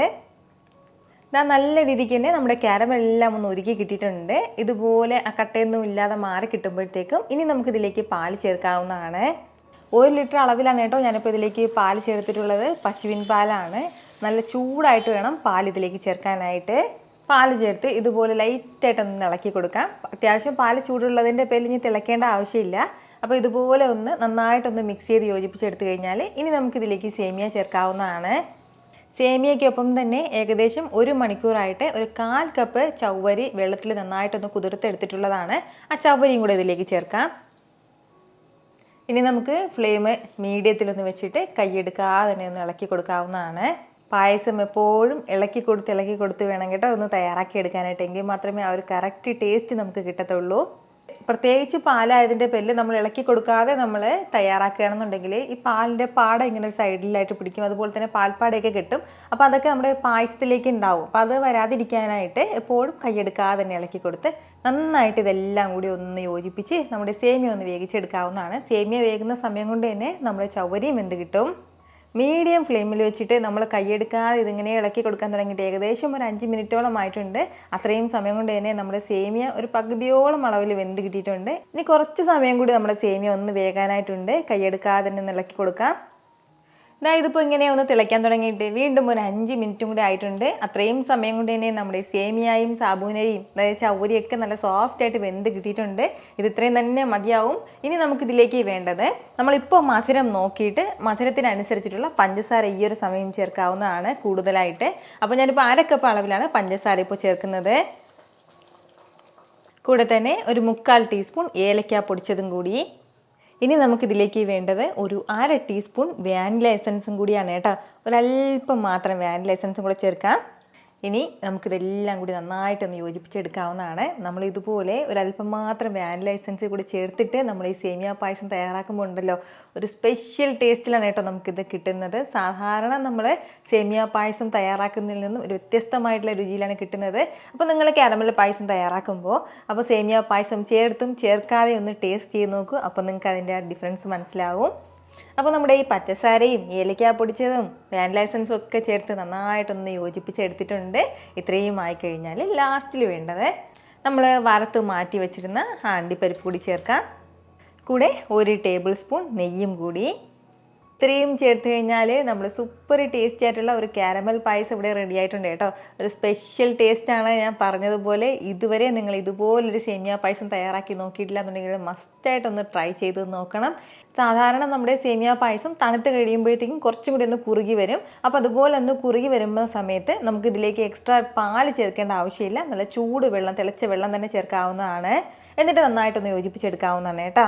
പായസം പലർക്കും പല രീതിയിൽ കുടിക്കാനായിരിക്കും ഇഷ്ടം. ചിലർക്ക് ചൂടോട് കുടിക്കണം, അതല്ല ചിലർക്ക് വന്നിട്ട് തണുപ്പിച്ച് കഴിക്കാനായിരിക്കും ഇഷ്ടം. എങ്ങനെ കഴിച്ചാലും ഇത് നല്ല ടേസ്റ്റിയാണ്. അപ്പോൾ ഇതുപോലൊരു സേമിയ പായസം നിങ്ങൾ വീട്ടിൽ തയ്യാറാക്കി നോക്കൂ. എന്നിട്ട് നിങ്ങളുടെ ഫീഡ്ബാക്ക് എനിക്കൊന്ന് മറക്കാതെ അറിയിച്ചേക്കണം. കാരണം നിങ്ങളുടെ ഫീഡ്ബാക്ക് കാണുമ്പോഴായിരിക്കും അത് മറ്റുള്ളവർക്കും തയ്യാറാക്കി നോക്കണം എന്നുള്ളൊരു പ്രചോദനം ഉണ്ടാവുന്നത്. ഇനി നമുക്ക് വീട്ടിൽ തന്നെ എങ്ങനെ നല്ലൊരു വാഴയ്ക്ക ചിപ്സ് തയ്യാറാക്കുന്നതെന്ന് നോക്കാം. നമ്മുടെ ഈ ചിപ്സ് തയ്യാറാക്കി എടുക്കാനായിട്ട് മെയിനായിട്ട് നമുക്ക് വേണ്ടത് നല്ല പച്ച നേന്ത്രക്കായയാണ്. അത്യാവശ്യം വലിപ്പമുള്ള പച്ച നേന്ത്രക്കായ എടുക്കുന്നതാണ് കൂടുതൽ രുചികരമായിട്ടുള്ളത്. അപ്പോൾ തീരെ അതായത് വിളഞ്ഞിട്ടില്ലാത്ത നേന്ത്രക്കായ എടുക്കരുത്, നല്ലതുപോലെ വിളഞ്ഞിട്ടുള്ള നേന്ത്രക്കായ എടുക്കാം. അപ്പോൾ ഇനി നമുക്ക് വേണ്ടത് എന്താണെന്ന് വെച്ചാൽ ഇത് നമുക്ക് ഓരോന്നായിട്ട് എടുത്തിട്ട് ഞാനിപ്പോൾ 1 കിലോ അളവിലാണ് കേട്ടോ ഇത് എടുത്തിട്ടുള്ളത്. ഇതിപ്പോൾ 5 നേന്ത്രക്കായ ഉണ്ട്. അപ്പോൾ ഇനി നമുക്ക് ഇതിൻ്റെ തോലൊക്കെ ഒന്ന് മാറ്റി ഒന്ന് അരിഞ്ഞെടുക്കാവുന്നതാണ്. കയ്യിലേക്ക് ഒരല്പം എണ്ണ ഒന്ന് പൊട്ടി കൊടുത്തിട്ട് നമ്മളിത് അരിഞ്ഞെടുക്കുകയാണെന്നുണ്ടെങ്കിൽ നേന്ത്രക്കായുടെ കറ അധികമായിട്ട് നമ്മുടെ കയ്യിലേക്ക് വരില്ല. ഫസ്റ്റ് നമുക്ക് ഈ 2 സൈഡും ഒന്ന് കട്ട് ചെയ്ത് മാറ്റാം. ഇനി ഇതിൻ്റെ സെൻറ്ററിൽ കൂടി ഒന്ന് കത്തി വെച്ചിട്ട് ലൈറ്റായിട്ടൊന്ന് വരഞ്ഞു കൊടുക്കാവുന്നതാണ്. ഒരുപാട് താഴ്ത്തി നമ്മൾ വരയാൻ വേണ്ടി നിൽക്കരുത്, എങ്കിൽ പിന്നെ ആ പഴം കട്ടായി പോകും. അതിൻ്റെ പേരിൽ നമ്മുടെ ഈ പഴത്തിൻ്റെ പുറന്തോടുള്ള തൊലി മാത്രം ഒന്ന് കട്ട് ചെയ്യുന്ന രീതിയിൽ നൈസായിട്ടൊന്ന് വരഞ്ഞു കൊടുക്കാം. എന്നിട്ട് നമുക്ക് കൈവച്ചിട്ട് തന്നെ വളരെ ഈസി ആയിട്ട് ഇതുപോലെ ഇതിൻ്റെ പുറന്തോടൊന്ന് ഇളക്കി മാറ്റാൻ പറ്റുന്നതാണ്. ഇനിയിപ്പോൾ ഇതിങ്ങനെ എടുക്കാൻ ബുദ്ധിമുട്ടുള്ളവർക്ക് നമ്മൾ സാധാരണ പീലർ ഉണ്ടല്ലോ, അതായത് നമ്മൾ ക്യാരറ്റൊക്കെ പുറന്തോലൊക്കെ ചെത്തില്ലേ, അതുപോലെ ഒന്ന് ചീകി എടുത്താലും മതിയാവും. ഇങ്ങനെ തന്നെ എടുക്കണം നിർബന്ധമില്ല, പക്ഷെ ഇങ്ങനെ എടുക്കുന്നതാണ് നമ്മൾ സാധാരണ ബേക്കറികളിലൊക്കെ ഈ ഒരു രീതിക്കാണ് ചെയ്യുന്നത്. അപ്പോൾ നമ്മുടെ നേന്ത്രക്കായുടെ പുറന്തോലെല്ലാം ചെത്തി മാറ്റി കഴിഞ്ഞാൽ പിന്നെ ഉടൻ തന്നെ ഒന്ന് വെള്ളത്തിലിട്ട് വെക്കുകയാണെന്നുണ്ടെങ്കിൽ അതിൻ്റെ പുറംഭാഗം ഒന്ന് പെട്ടെന്ന് കറക്കാതിരിക്കും കേട്ടോ. സാധാരണ നമ്മൾ ഇപ്പോൾ ബേക്കറികളിലൊക്കെ അവരൊന്നും ഇങ്ങനെ വെള്ളത്തിലിട്ട് വെക്കാറില്ല, ഡയറക്റ്റായിട്ട് എണ്ണയിലേക്കാണ് ഇതൊന്ന് ചീകി ഇടാറുള്ളത്. അപ്പോൾ നമ്മൾ വീട്ടിൽ തയ്യാറാക്കുമ്പോൾ ഈ ഒരു രീതിയിൽ ചെയ്യുകയാണെന്നുണ്ടെങ്കിൽ ആ പുറംഭാഗം കറക്കാതെ കിട്ടും. ഇനി നമുക്ക് വേണ്ടത്, ഞാനിപ്പോൾ ഇതുപോലൊരു സ്ലൈസറാണ് എടുത്തിട്ടുള്ളത്. അല്ലാന്നുണ്ടെങ്കിൽ കത്തി വെച്ചിട്ട് വേണമെന്നുണ്ടെങ്കിൽ നമുക്ക് തിന്നായിട്ടൊന്ന് അരിഞ്ഞെടുക്കാവുന്നതാണ്. ഇതൊന്ന് തിന്നായിട്ടൊന്ന് സ്ലൈസ് ചെയ്തെടുക്കാം. ഒരുപാട് കനം കൂടിപ്പോകാനും പാടില്ല, തീരെ കനം കുറഞ്ഞു പോകാനും പാടില്ല. ആ ഒരു രീതിക്ക് വേണം കേട്ടോ നമ്മൾ ഇതുപോലെ ഒന്ന് സ്ലൈസ് ചെയ്തെടുക്കാനായിട്ട്. കൈ വെച്ചിട്ട് അരിയുമ്പോൾ കറക്റ്റ് അളവിന് കിട്ടുമെങ്കിൽ അങ്ങനെ തന്നെ നമുക്കൊന്ന് അരിഞ്ഞെടുക്കാവുന്നതാണ്. കടകളിലൊക്കെ സാധാരണ ചിപ്സ് തയ്യാറാക്കുന്നത് ഇതുപോലെ അങ്ങനെ അരിഞ്ഞ് പ്ലേറ്റിൽ വെക്കുകയല്ല ചെയ്യുന്നത്, നേരിട്ട് തന്നെ എണ്ണയിലേക്ക് ചീകിയിടുന്നത്. അപ്പോൾ ഞാനിപ്പോൾ അങ്ങനെ ചെയ്യാത്തതെന്ന് വെച്ചാൽ നമ്മൾ പുതുതായിട്ട് കുക്കിംഗ് പഠിച്ചു വരുന്ന കൂട്ടുകാരെ അതുപോലെ എണ്ണയിലേക്ക് നമ്മൾ ചീകി ഇടുകയാണെന്നുണ്ടെങ്കിൽ പെട്ടെന്ന് കയ്യിലൊക്കെ ചൂട് എണ്ണ തെറിക്കാൻ ചാൻസ് ഉണ്ട്. അതിൻ്റെ പേരിലാണ് കേട്ടോ ഞാൻ ഈ ഒരു രീതിയിൽ തന്നെ പറയുന്നത്. ഇതാകുമ്പോഴത്തേക്ക് അങ്ങനത്തെ ഒരു പ്രശ്നമേ ഇല്ല. ഇനി നമുക്ക് വേണ്ടത് മറ്റൊരു ബൗളിലേക്ക് ഒരു 2 സ്പൂൺ നിറയെ തന്നെ ഉപ്പ് ചേർക്കാവുന്നതാണ്. 2 ടീസ്പൂൺ ഉപ്പ് എടുക്കുമ്പോൾ ഇതിലേക്ക് നമുക്ക് വേണ്ടത് 1.5 ടീസ്പൂൺ മഞ്ഞൾപ്പൊടിയാണ്. ഇനി നമുക്കിതിലേക്ക് വേണ്ടത് ഒരു 1/2 കപ്പ് വെള്ളം കൂടിയാണ്. വെള്ളം ചേർത്ത് നല്ല രീതിക്ക് എല്ലാം കൂടി ഒന്ന് മിക്സ് ചെയ്തെടുക്കാം. അപ്പോൾ നമ്മുടെ ഉപ്പും മഞ്ഞൾപ്പൊടിയുടെയൊക്കെ മിക്സ് ഇവിടെ റെഡി ആയിട്ടുണ്ട്. ഇനി നമുക്ക് വേഗം തന്നെ എണ്ണ ഒന്ന് ചൂടാക്കാൻ വയ്ക്കാവുന്നതാണ്. പ്രത്യേകം ശ്രദ്ധിക്കേണ്ടത് വെളിച്ചെണ്ണയിൽ വേണം നമ്മൾ ഈ ചിപ്സ് തയ്യാറാക്കാനായിട്ട്. വെളിച്ചെണ്ണയിൽ നമ്മൾ ചിപ്സ് തയ്യാറാക്കിയാൽ മാത്രമേ ഒരു കറക്റ്റ് ടേസ്റ്റ് നമുക്ക് കിട്ടത്തുള്ളൂ. അപ്പോൾ നമ്മുടെ നേന്ത്രക്കായെല്ലാം പൊരിച്ചെടുക്കാനുള്ള എണ്ണ ഞാനിപ്പോൾ വെച്ചിട്ടുണ്ട്. ആ എണ്ണ നല്ലതുപോലെ തന്നെ ഒന്ന് ചൂടായി വന്നിട്ടുണ്ട്. നല്ലതുപോലെ ചൂടായി കഴിയുമ്പോഴത്തേക്കും അരിഞ്ഞു വെച്ചിരിക്കുന്ന നേന്ത്രക്കായ ഇതിലേക്ക് ചേർക്കാവുന്നതാണ്. നേന്ത്രക്കായ എല്ലാം ചേർത്തിട്ട് നല്ല രീതിക്ക് തന്നെ ഇളക്കി കൊടുക്കാവുന്നതാണ്. അപ്പോൾ ഞാനിപ്പോൾ കടകളിലൊക്കെ തയ്യാറാക്കുന്നത് പോലെ കുറച്ചധികം എണ്ണയിലാണ് കേട്ടോ ഇത് പൊരിച്ചെടുക്കുന്നത്. സാധാരണ നമ്മുടെ വീട്ടിൽ തയ്യാറാക്കാനാണെന്നുണ്ടെങ്കിൽ ഇതിൻ്റെ പകുതി അളവിൽ എണ്ണ മതിയാവും. അപ്പോൾ നമ്മുടെ കായയെല്ലാം ചേർക്കുന്ന സമയത്ത് നന്നായിട്ട് ഇതൊന്ന് പതഞ്ഞു തുടങ്ങും. ഈ പതഞ്ഞു തുടങ്ങുന്നത് ഒന്ന് കുറഞ്ഞു വരുമ്പോഴത്തേക്കും ഫ്ലെയിം നമുക്ക് നല്ല രീതിക്ക് ഒന്ന് കുറച്ച് വെക്കാം. ഇനി നമുക്കിതിലേക്ക് ഉപ്പുവെള്ളം ചേർക്കാവുന്നതാണ്. 4 ടീസ്പൂൺ അളവിലാണ് കേട്ടോ ഞാനിപ്പോൾ ഇതിലേക്ക് ഉപ്പുവെള്ളം ചേർത്ത് കൊടുത്തിട്ടുള്ളത്. ഇനി നമുക്ക് വീണ്ടും ഫ്ലെയിം ഒന്ന് മീഡിയത്തിൽ വെച്ചിട്ട് നല്ല രീതിക്ക് ഒന്ന് വറുത്തെടുക്കാവുന്നതാണ്. ഒരുപാട് ഹൈ ഫ്ലെയിമിൽ വെക്കരുത്, അതുപോലെ തന്നെ തീരെ ഫ്ലെയിം കുറച്ച് വെക്കേണ്ട ആവശ്യമില്ല. 2 പഴം അരിഞ്ഞതാണ് ഞാനിപ്പോൾ ഇതിലേക്ക് ചേർത്തിട്ടുള്ളത്.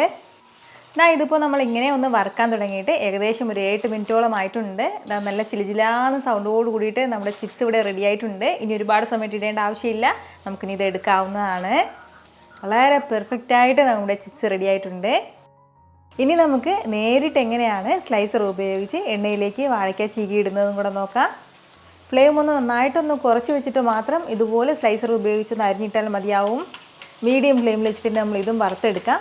ഇനി നമ്മൾ ഉപ്പുവെള്ളം ഇതിലേക്ക് ചേർക്കുമ്പോൾ പ്രത്യേകം ശ്രദ്ധിക്കേണ്ട ഒരു കാര്യം എന്താണെന്ന് വെച്ചാൽ നമ്മൾ നേരത്തെ ഇതിൽ ചേർത്തിട്ടുണ്ടായിരുന്ന ആ ഒരു ഉപ്പ് ഇത് എണ്ണയിൽ തന്നെ ഉണ്ട്, അതിൻ്റെ കുറച്ച് ഭാഗം ഉണ്ടാവും. അപ്പോൾ അതിൻ്റെ പേരിൽ അതേ അളവിൽ തന്നെ 4 ടീസ്പൂൺ അളവിൽ തന്നെ വീണ്ടും ഉപ്പ് ചേർക്കരുത്. നമ്മൾ നേരത്തെ പൊരിച്ചെടുത്ത ആ ഒരു ചിപ്സ് ഒന്ന് ടേസ്റ്റ് ചെയ്ത് നോക്കിയിട്ട് ഉപ്പ് എങ്ങാനും കറക്റ്റ് ആണോ അല്ലെങ്കിൽ കുറച്ച് കൂടുതലാണെന്നുണ്ടെങ്കിൽ കുറഞ്ഞ അളവിൽ ഉപ്പുവെള്ളം ചേർക്കാം. അതല്ല കുറച്ചും കൂടി കുറവാണെന്ന് തോന്നുകയാണെന്നുണ്ടെങ്കിൽ മാത്രം ഒരു അല്പം കൂടി ഉപ്പുവെള്ളം കൂടുതൽ ചേർക്കാം.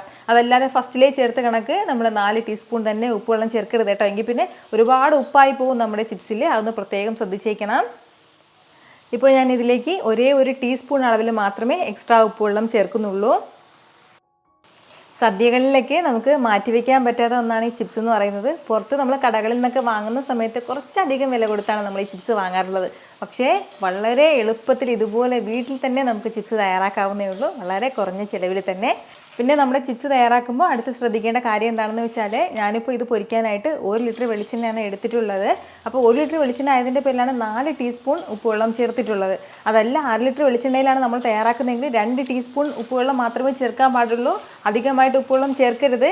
എണ്ണ കുറവായതിൻ്റെ പേരിൽ ചിപ്സിൽ ഒരുപാട് ഉപ്പ് പിടിച്ചു പോകും. അതാണ് ഞാൻ എടുത്ത് പറയുന്നത്. ഇതുപോലെ എല്ലാ വാഴക്കായയും ഞാനൊന്ന് പൊരിച്ചെടുത്തിട്ടുണ്ട്. 1 കിലോ അളവിൽ വാഴക്കായയിൽ ഈ ഒരു അളവിലാണ് കേട്ടോ നമുക്ക് ചിപ്സ് കിട്ടിയിട്ടുള്ളത്. നന്നായിട്ട് തന്നെ മുരിഞ്ഞ് കിട്ടിയിട്ടുണ്ട്. എല്ലാം നല്ല ക്രിസ്പി ആയിട്ട് വളരെ രുചികരമായിട്ടാണ് കേട്ടോ കിട്ടിയിട്ടുള്ളത്. അപ്പോൾ ഇനി അടുത്ത് വീട്ടിലെ ചിപ്സ് വാങ്ങണം എന്ന് തോന്നുമ്പോൾ വീട്ടിൽ ഇതുപോലെ പച്ചക്കായ വാങ്ങി ചിപ്സ് തയ്യാറാക്കാവുന്നതാണ്. ഓണത്തിന് സദ്യയ്ക്ക് നമുക്ക് വീട്ടിൽ ചിപ്സ് തയ്യാറാക്കാം. ഉറപ്പായിട്ടും ഇതുപോലെ ചിപ്സ് തയ്യാറാക്കുന്നവർ മറക്കാതെ എനിക്കൊന്ന് ഫീഡ്ബാക്ക് അറിയിച്ചേക്കണം. കാരണം നിങ്ങളുടെ ഫീഡ്ബാക്ക് കാണുമ്പോഴായിരിക്കും അത് മറ്റുള്ളവർക്കും തയ്യാറാക്കി നോക്കണം എന്നുള്ളൊരു പ്രചോദനം ഉണ്ടാകുന്നത്. ഇനി നമുക്ക് എളുപ്പത്തിൽ നല്ലൊരു ശർക്കര വരട്ടി ഉണ്ടാക്കാം. അപ്പോൾ അതിന് വേണ്ടിയിട്ട് 3 പച്ച നേന്ത്രക്കായാണ് എടുത്തിട്ടുള്ളത്. പച്ചക്കായ എടുക്കരുത്, നേന്ത്രക്കായ വേണം ഇതിലേക്ക് ആവശ്യമായിട്ടുള്ളത്.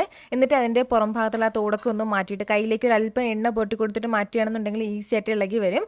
എന്നിട്ട് നമുക്ക് ചെറിയ ചെറിയ പീസായിട്ട് ഒന്ന് അരിഞ്ഞെടുക്കാം. ഇത് ഒരുപാട് കനത്തിലരിയരുത്. തീരെ കനത്തിലരിയാണെന്നുണ്ടെങ്കിൽ ഉൾഭാഗം വേഗാതെ കിട്ടും. ഈ ഒരു അളവിൽ നമുക്കൊന്ന് അരിഞ്ഞു മാറ്റാം. നേന്ത്രക്കായ എല്ലാം ഇതുപോലെ ഒന്ന് അരിഞ്ഞു മാറ്റിക്കഴിഞ്ഞാൽ പിന്നെ നമുക്ക് ഇതൊന്ന് വറുത്തെടുക്കേണ്ടതായിട്ടുണ്ട്. അപ്പോൾ വെളിച്ചെണ്ണയിൽ വേണം നമ്മളൊന്ന് വറുത്തെടുക്കാനായിട്ട്. നന്നായിട്ട് തന്നെ ഫ്ലെയിം ഒന്ന് മീഡിയത്തിൽ വെച്ചിട്ട് ഒന്ന് വറുത്തെടുക്കാവുന്നതാണ്. ഹൈ ഫ്ലെയിമിൽ വെക്കരുത്, എങ്കിൽ പിന്നെ പുറം ഭാഗം പെട്ടെന്ന് ഹാർഡാകും, അകം വേഗാതെ കിട്ടും. അതിൻ്റെ പേരിൽ മീഡിയം ഫ്ലെയിമിൽ നിന്ന് ഒരല്പം കൂടി കുറച്ച് വെച്ചും അങ്ങനെ ഫ്ലെയിം മാറ്റി മാറ്റി വെച്ച് കൊടുത്ത് നല്ലതുപോലെ ക്രിസ്പി ആയിട്ട് ഈ ഒരു രീതിക്ക് നല്ല ക്രിസ്പി ആയിട്ട് നമുക്കൊന്ന് ഫ്രൈ ചെയ്തെടുക്കാം. ഇതുപോലെ ഒന്ന് ഫ്രൈ ചെയ്ത് മാറ്റിക്കഴിഞ്ഞാൽ പിന്നെ നമുക്ക് വേണ്ടത് ഇതുപോലെ ഒന്ന് ഫ്രൈ ചെയ്ത് മാറ്റിക്കഴിഞ്ഞാൽ ഇനി നമുക്ക് പെട്ടെന്ന് ശർക്കരപ്പാനി തയ്യാറാക്കിയെടുക്കാം. അപ്പോൾ അതിന് വേണ്ടിയിട്ട് 1/2 കപ്പ് അളവിൽ ശർക്കര എടുത്തിട്ടുണ്ട്. കൂടെ തന്നെ ഒരു 1/4 കപ്പ് അളവിൽ വെള്ളം കൂടി ചേർത്തിട്ട് നന്നായിട്ട് ഇതൊന്ന് തിളച്ച് വരുമ്പോഴത്തേക്കും ശർക്കരയിലെ ആ ഒരു കട്ടിയൊക്കെ ഒന്ന് മാറിക്കിട്ടും. ഇതുപോലെ ശർക്കര എല്ലാം നല്ലതുപോലെ ഒന്ന് അലിഞ്ഞ് ചേർന്ന് കഴിഞ്ഞാൽ ഇനി നമുക്ക് ഇതൊന്ന് അരിച്ച് ഒരു കടായിലേക്ക് ചേർക്കാവുന്നതാണ്. ശർക്കരയിൽ അത്യാവശ്യം കല്ലുണ്ടാകും, അതിൻ്റെ പേരിലാണ് അരിച്ച് ചേർക്കുന്നത്. ഇനി വീണ്ടും നമ്മുടെ ശർക്കരപ്പാനി നന്നായിട്ട് തന്നെ ഒന്ന് ഇളക്കി കൊടുത്ത് ഈ വെള്ളം എല്ലാം ഒന്ന് വറ്റിച്ച് ഒന്ന് കുറുക്കിയെടുക്കണം. ശർക്കരപ്പാനി എല്ലാം ഇതുപോലെ ഒന്ന് കുറുകി തുടങ്ങി കഴിഞ്ഞാൽ പിന്നെ നമുക്ക് വറുത്ത് മാറ്റി വെച്ചിരിക്കുന്ന നമ്മുടെ കായ കഷ്ണങ്ങളൊക്കെ ചേർക്കാവുന്നതാണ്. കായൊക്കെ ചേർത്തിട്ട് നല്ല രീതിക്ക് തന്നെ ഇതെല്ലാം കൂടി ഒന്ന് ഇളക്കി മിക്സ് ചെയ്ത് യോജിപ്പിച്ച് കൊടുക്കണം. ഈ ഒരു സമയം നമ്മൾ പ്രത്യേകം ശ്രദ്ധിക്കേണ്ടത് ഇനി ഫ്ലെയിം നമ്മൾ നല്ലതുപോലെ കുറച്ച് തന്നെ ലോ ഫ്ലെയിമിൽ വേണം വെക്കാനായിട്ട്. ഹൈ ഫ്ലെയിമിൽ വെക്കുകയാണെന്നുണ്ടെങ്കിൽ ശർക്കരപ്പാനി പെട്ടെന്ന് കരിഞ്ഞു പോകും. അപ്പോൾ ആ ടേസ്റ്റ് പാടെ മാറിപ്പോകും. അതിൻ്റെ പേരിൽ കുറഞ്ഞ ഫ്ലെയിമിൽ വെച്ചിട്ട് വേണം ഇനി ബാക്കി അങ്ങോട്ട് എല്ലാ കാര്യം ചെയ്തെടുക്കാനായിട്ട്. ഇതുപോലെ എല്ലാം കൂടി ഒന്ന് മിക്സ് ചെയ്ത് യോജിപ്പിച്ച് കൊടുത്തിട്ട് ഇനി നമുക്ക് വേണ്ടത് ഒരു 3/4 ടീസ്പൂൺ അളവിൽ ചുക്കുപൊടി, 3/4 ടീസ്പൂൺ അളവിൽ ഏലക്ക പൊടിച്ചതും 3/4 ടീസ്പൂൺ അളവിൽ തന്നെ ചെറിയ ജീരകം പൊടിച്ചതും കൂടിയാണ്. അത് ഇത്രയും കൂടി ഇതിലേക്ക് ചേർക്കാം. പൊടികളെല്ലാം ചേർത്ത് കൊടുത്തിട്ട് വീണ്ടും നന്നായിട്ട് തന്നെ നമുക്ക് ഇതെല്ലാം കൂടി ഒന്ന് ഇളക്കി യോജിപ്പിക്കാവുന്നതാണ്. ഇനി നമ്മുടെ ശർക്കരപ്പാനിയൊക്കെ കുറച്ചും കൂടി ഒന്ന് വറ്റി വരട്ടെ. ഈ ഒരു സമയം നമുക്കിതിലേക്ക് 1 ടേബിൾ സ്പൂൺ അളവിൽ പഞ്ചസാര കൂടി ചേർക്കാവുന്നതാണ്. പഞ്ചസാരയും ചേർത്തിട്ട് വേണം വീണ്ടും നന്നായിട്ട് ഇതെല്ലാം കൂടി ഒന്ന് വഴറ്റി കൊടുക്കാനായിട്ട്. ഏകദേശം ഒരു 2 മിനിറ്റും കൂടി നമ്മൾ ഇതുപോലെ ഒന്ന് വഴറ്റി കൊടുക്കുമ്പോഴത്തേക്കും ഈ ഒരു സ്റ്റേജിലേക്ക് മാറും കേട്ടോ. അപ്പോൾ ഈ ഒരു സമയം നമുക്ക് വീണ്ടും 1 ടേബിൾ സ്പൂൺ അളവിൽ കൂടി പഞ്ചസാര ചേർക്കാവുന്നതാണ്. പഞ്ചസാരയും ചേർത്തിട്ട് വീണ്ടും നന്നായിട്ട് തന്നെ ഇതെല്ലാം കൂടി ഒന്ന് മിക്സ് ചെയ്ത് യോജിപ്പിച്ച് കൊടുക്കുകയാണ്. ഇനി നമുക്ക് ഫ്ലെയിം ഓഫ് ചെയ്യാം. ഇനി വേറെ പണികളൊന്നുമില്ല. ഈ ഒരു സമയം നമ്മൾ ടേസ്റ്റ് ചെയ്ത് നോക്കുകയാണെന്നുണ്ടെങ്കിൽ നമ്മുടെ ഉപ്പേരിയുടെ പുറം ഭാഗമൊക്കെ ചെറുതായിട്ട് സോഫ്റ്റ് ആയിട്ടുണ്ടാവും. നല്ല ഹാർഡ് ആകണമെന്നുണ്ടെങ്കിൽ നല്ലതുപോലെ തണുക്കണം. അപ്പോൾ നന്നായിട്ടൊന്ന് തണുക്കട്ടെ. നല്ലതുപോലെ തണുത്ത് കഴിഞ്ഞാൽ നമ്മുടെ സൂപ്പർ ടേസ്റ്റി ആയിട്ടുള്ള ഉപ്പേരി ഇവിടെ റെഡി ആയിട്ടുണ്ട് കേട്ടോ. അപ്പോൾ ഏകദേശം 1 മാസത്തോളം നമുക്കിത് ബോട്ടിലാക്കി സൂക്ഷിക്കാവുന്നതാണ്. സദ്യയ്ക്കൊപ്പം ഒഴിച്ചുകൂടാനാകാത്തതാണ് നമ്മുടെ ഉപ്പേരി. എല്ലാവരും ഒന്ന് ട്രൈ ചെയ്ത് നോക്കണം. ഇനി നമുക്ക് വളരെ ഹെൽത്തി ആയിട്ടുള്ള രുചികരമായിട്ടുള്ള ഒരു സംഭാരം കൂടി തയ്യാറാക്കാം. അപ്പോൾ അതിന് വേണ്ടിയിട്ട് ഒരു മൺകലത്തിലേക്ക് 1 കപ്പ് അളവിൽ നല്ല കട്ടിയായിട്ടുള്ള തൈര് ചേർത്ത് കൊടുത്തിട്ട് നന്നായിട്ട് ഈ കട്ടയെല്ലാം ഒന്ന് കടഞ്ഞെടുക്കാം നമുക്ക്. ഇനി ഇതിലേക്ക് 1 ലിറ്റർ അളവിൽ വെള്ളം കൂടി ചേർത്ത് കൊടുത്തിട്ട് വീണ്ടും നന്നായിട്ട് ഇതെല്ലാം കൂടി ഒന്ന് മിക്സ് ചെയ്തെടുക്കാം. പിന്നെ വേണ്ടത് ഒരു ഇടികല്ലിലേക്ക് 10ഓളം ചെറിയുള്ളി ചേർത്തിട്ട് നന്നായിട്ടൊന്ന് ചതച്ച് മാറ്റാം. കൂടെ തന്നെ കുറച്ച് കാന്താരി മുളകും, ചെറിയൊരു പീസ് അളവിൽ ഇഞ്ചിയും, ഒരു 1/4 ടീസ്പൂൺ അളവിൽ മുഴുവൻ കുരുമുളകും, കൂടെ തന്നെ ഒരു അല്പം കറിവേപ്പിലയും കൂടി ചേർത്തിട്ട് അതും കൂടി ഒന്ന് ചതച്ചെടുക്കുകയാണ്. ഇനി ഈ ചതച്ചെടുത്ത മിക്സ് നമ്മുടെ ഈ മോരും വെള്ളത്തിലേക്ക് ചേർക്കാം. അപ്പോൾ ഇനി ഇതിലേക്ക് ആവശ്യത്തിനുള്ള ഉപ്പും കൂടി ചേർത്ത് കൊടുത്തിട്ട് നന്നായിട്ടൊന്ന് മിക്സ് ചെയ്ത് എടുത്തു കഴിഞ്ഞാൽ നമ്മുടെ സൂപ്പർ ടേസ്റ്റി ആയിട്ടുള്ള മോരും വെള്ളം ഇവിടെ റെഡി ആയിട്ടുണ്ട് കേട്ടോ. ഇത്ര എളുപ്പത്തിലും രുചികരമായിട്ടാണല്ലേ നമ്മൾ തയ്യാറാക്കി എടുത്തിട്ടുള്ളത്. അപ്പോൾ ഇത് ഇഷ്ടമായാൽ ഇതൊന്ന് ലൈക്ക് ചെയ്യാനും കൂടെ തന്നെ നിങ്ങളുടെ ഫ്രണ്ട്സിനും ഫാമിലിക്കും എല്ലാവർക്കും ഇതൊന്ന് ഷെയർ കൂടി ചെയ്ത് കൊടുത്തേക്കണം. ഇതുപോലുള്ള റെസിപ്പിക്ക് വേണ്ടിയിട്ട് നമ്മുടെ ഷാമീസ് കിച്ചൻ ചാനൽ ഫോളോ ചെയ്യാനും സബ്സ്ക്രൈബ് ചെയ്യാനൊന്നും ആരും മറക്കരുത്. വീണ്ടും നല്ലൊരു ഷാർ വീഡിയോ ആയിട്ട് നാളെ കാണാം. അതുവരേക്കും എല്ലാവരും ഹാപ്പി ആയിട്ടിരിക്കുക, സന്തോഷമായിട്ടിരിക്കുക, എല്ലാവരും സേഫ് ആയിട്ടിരിക്കണം. Take care friends. ടാറ്റാ.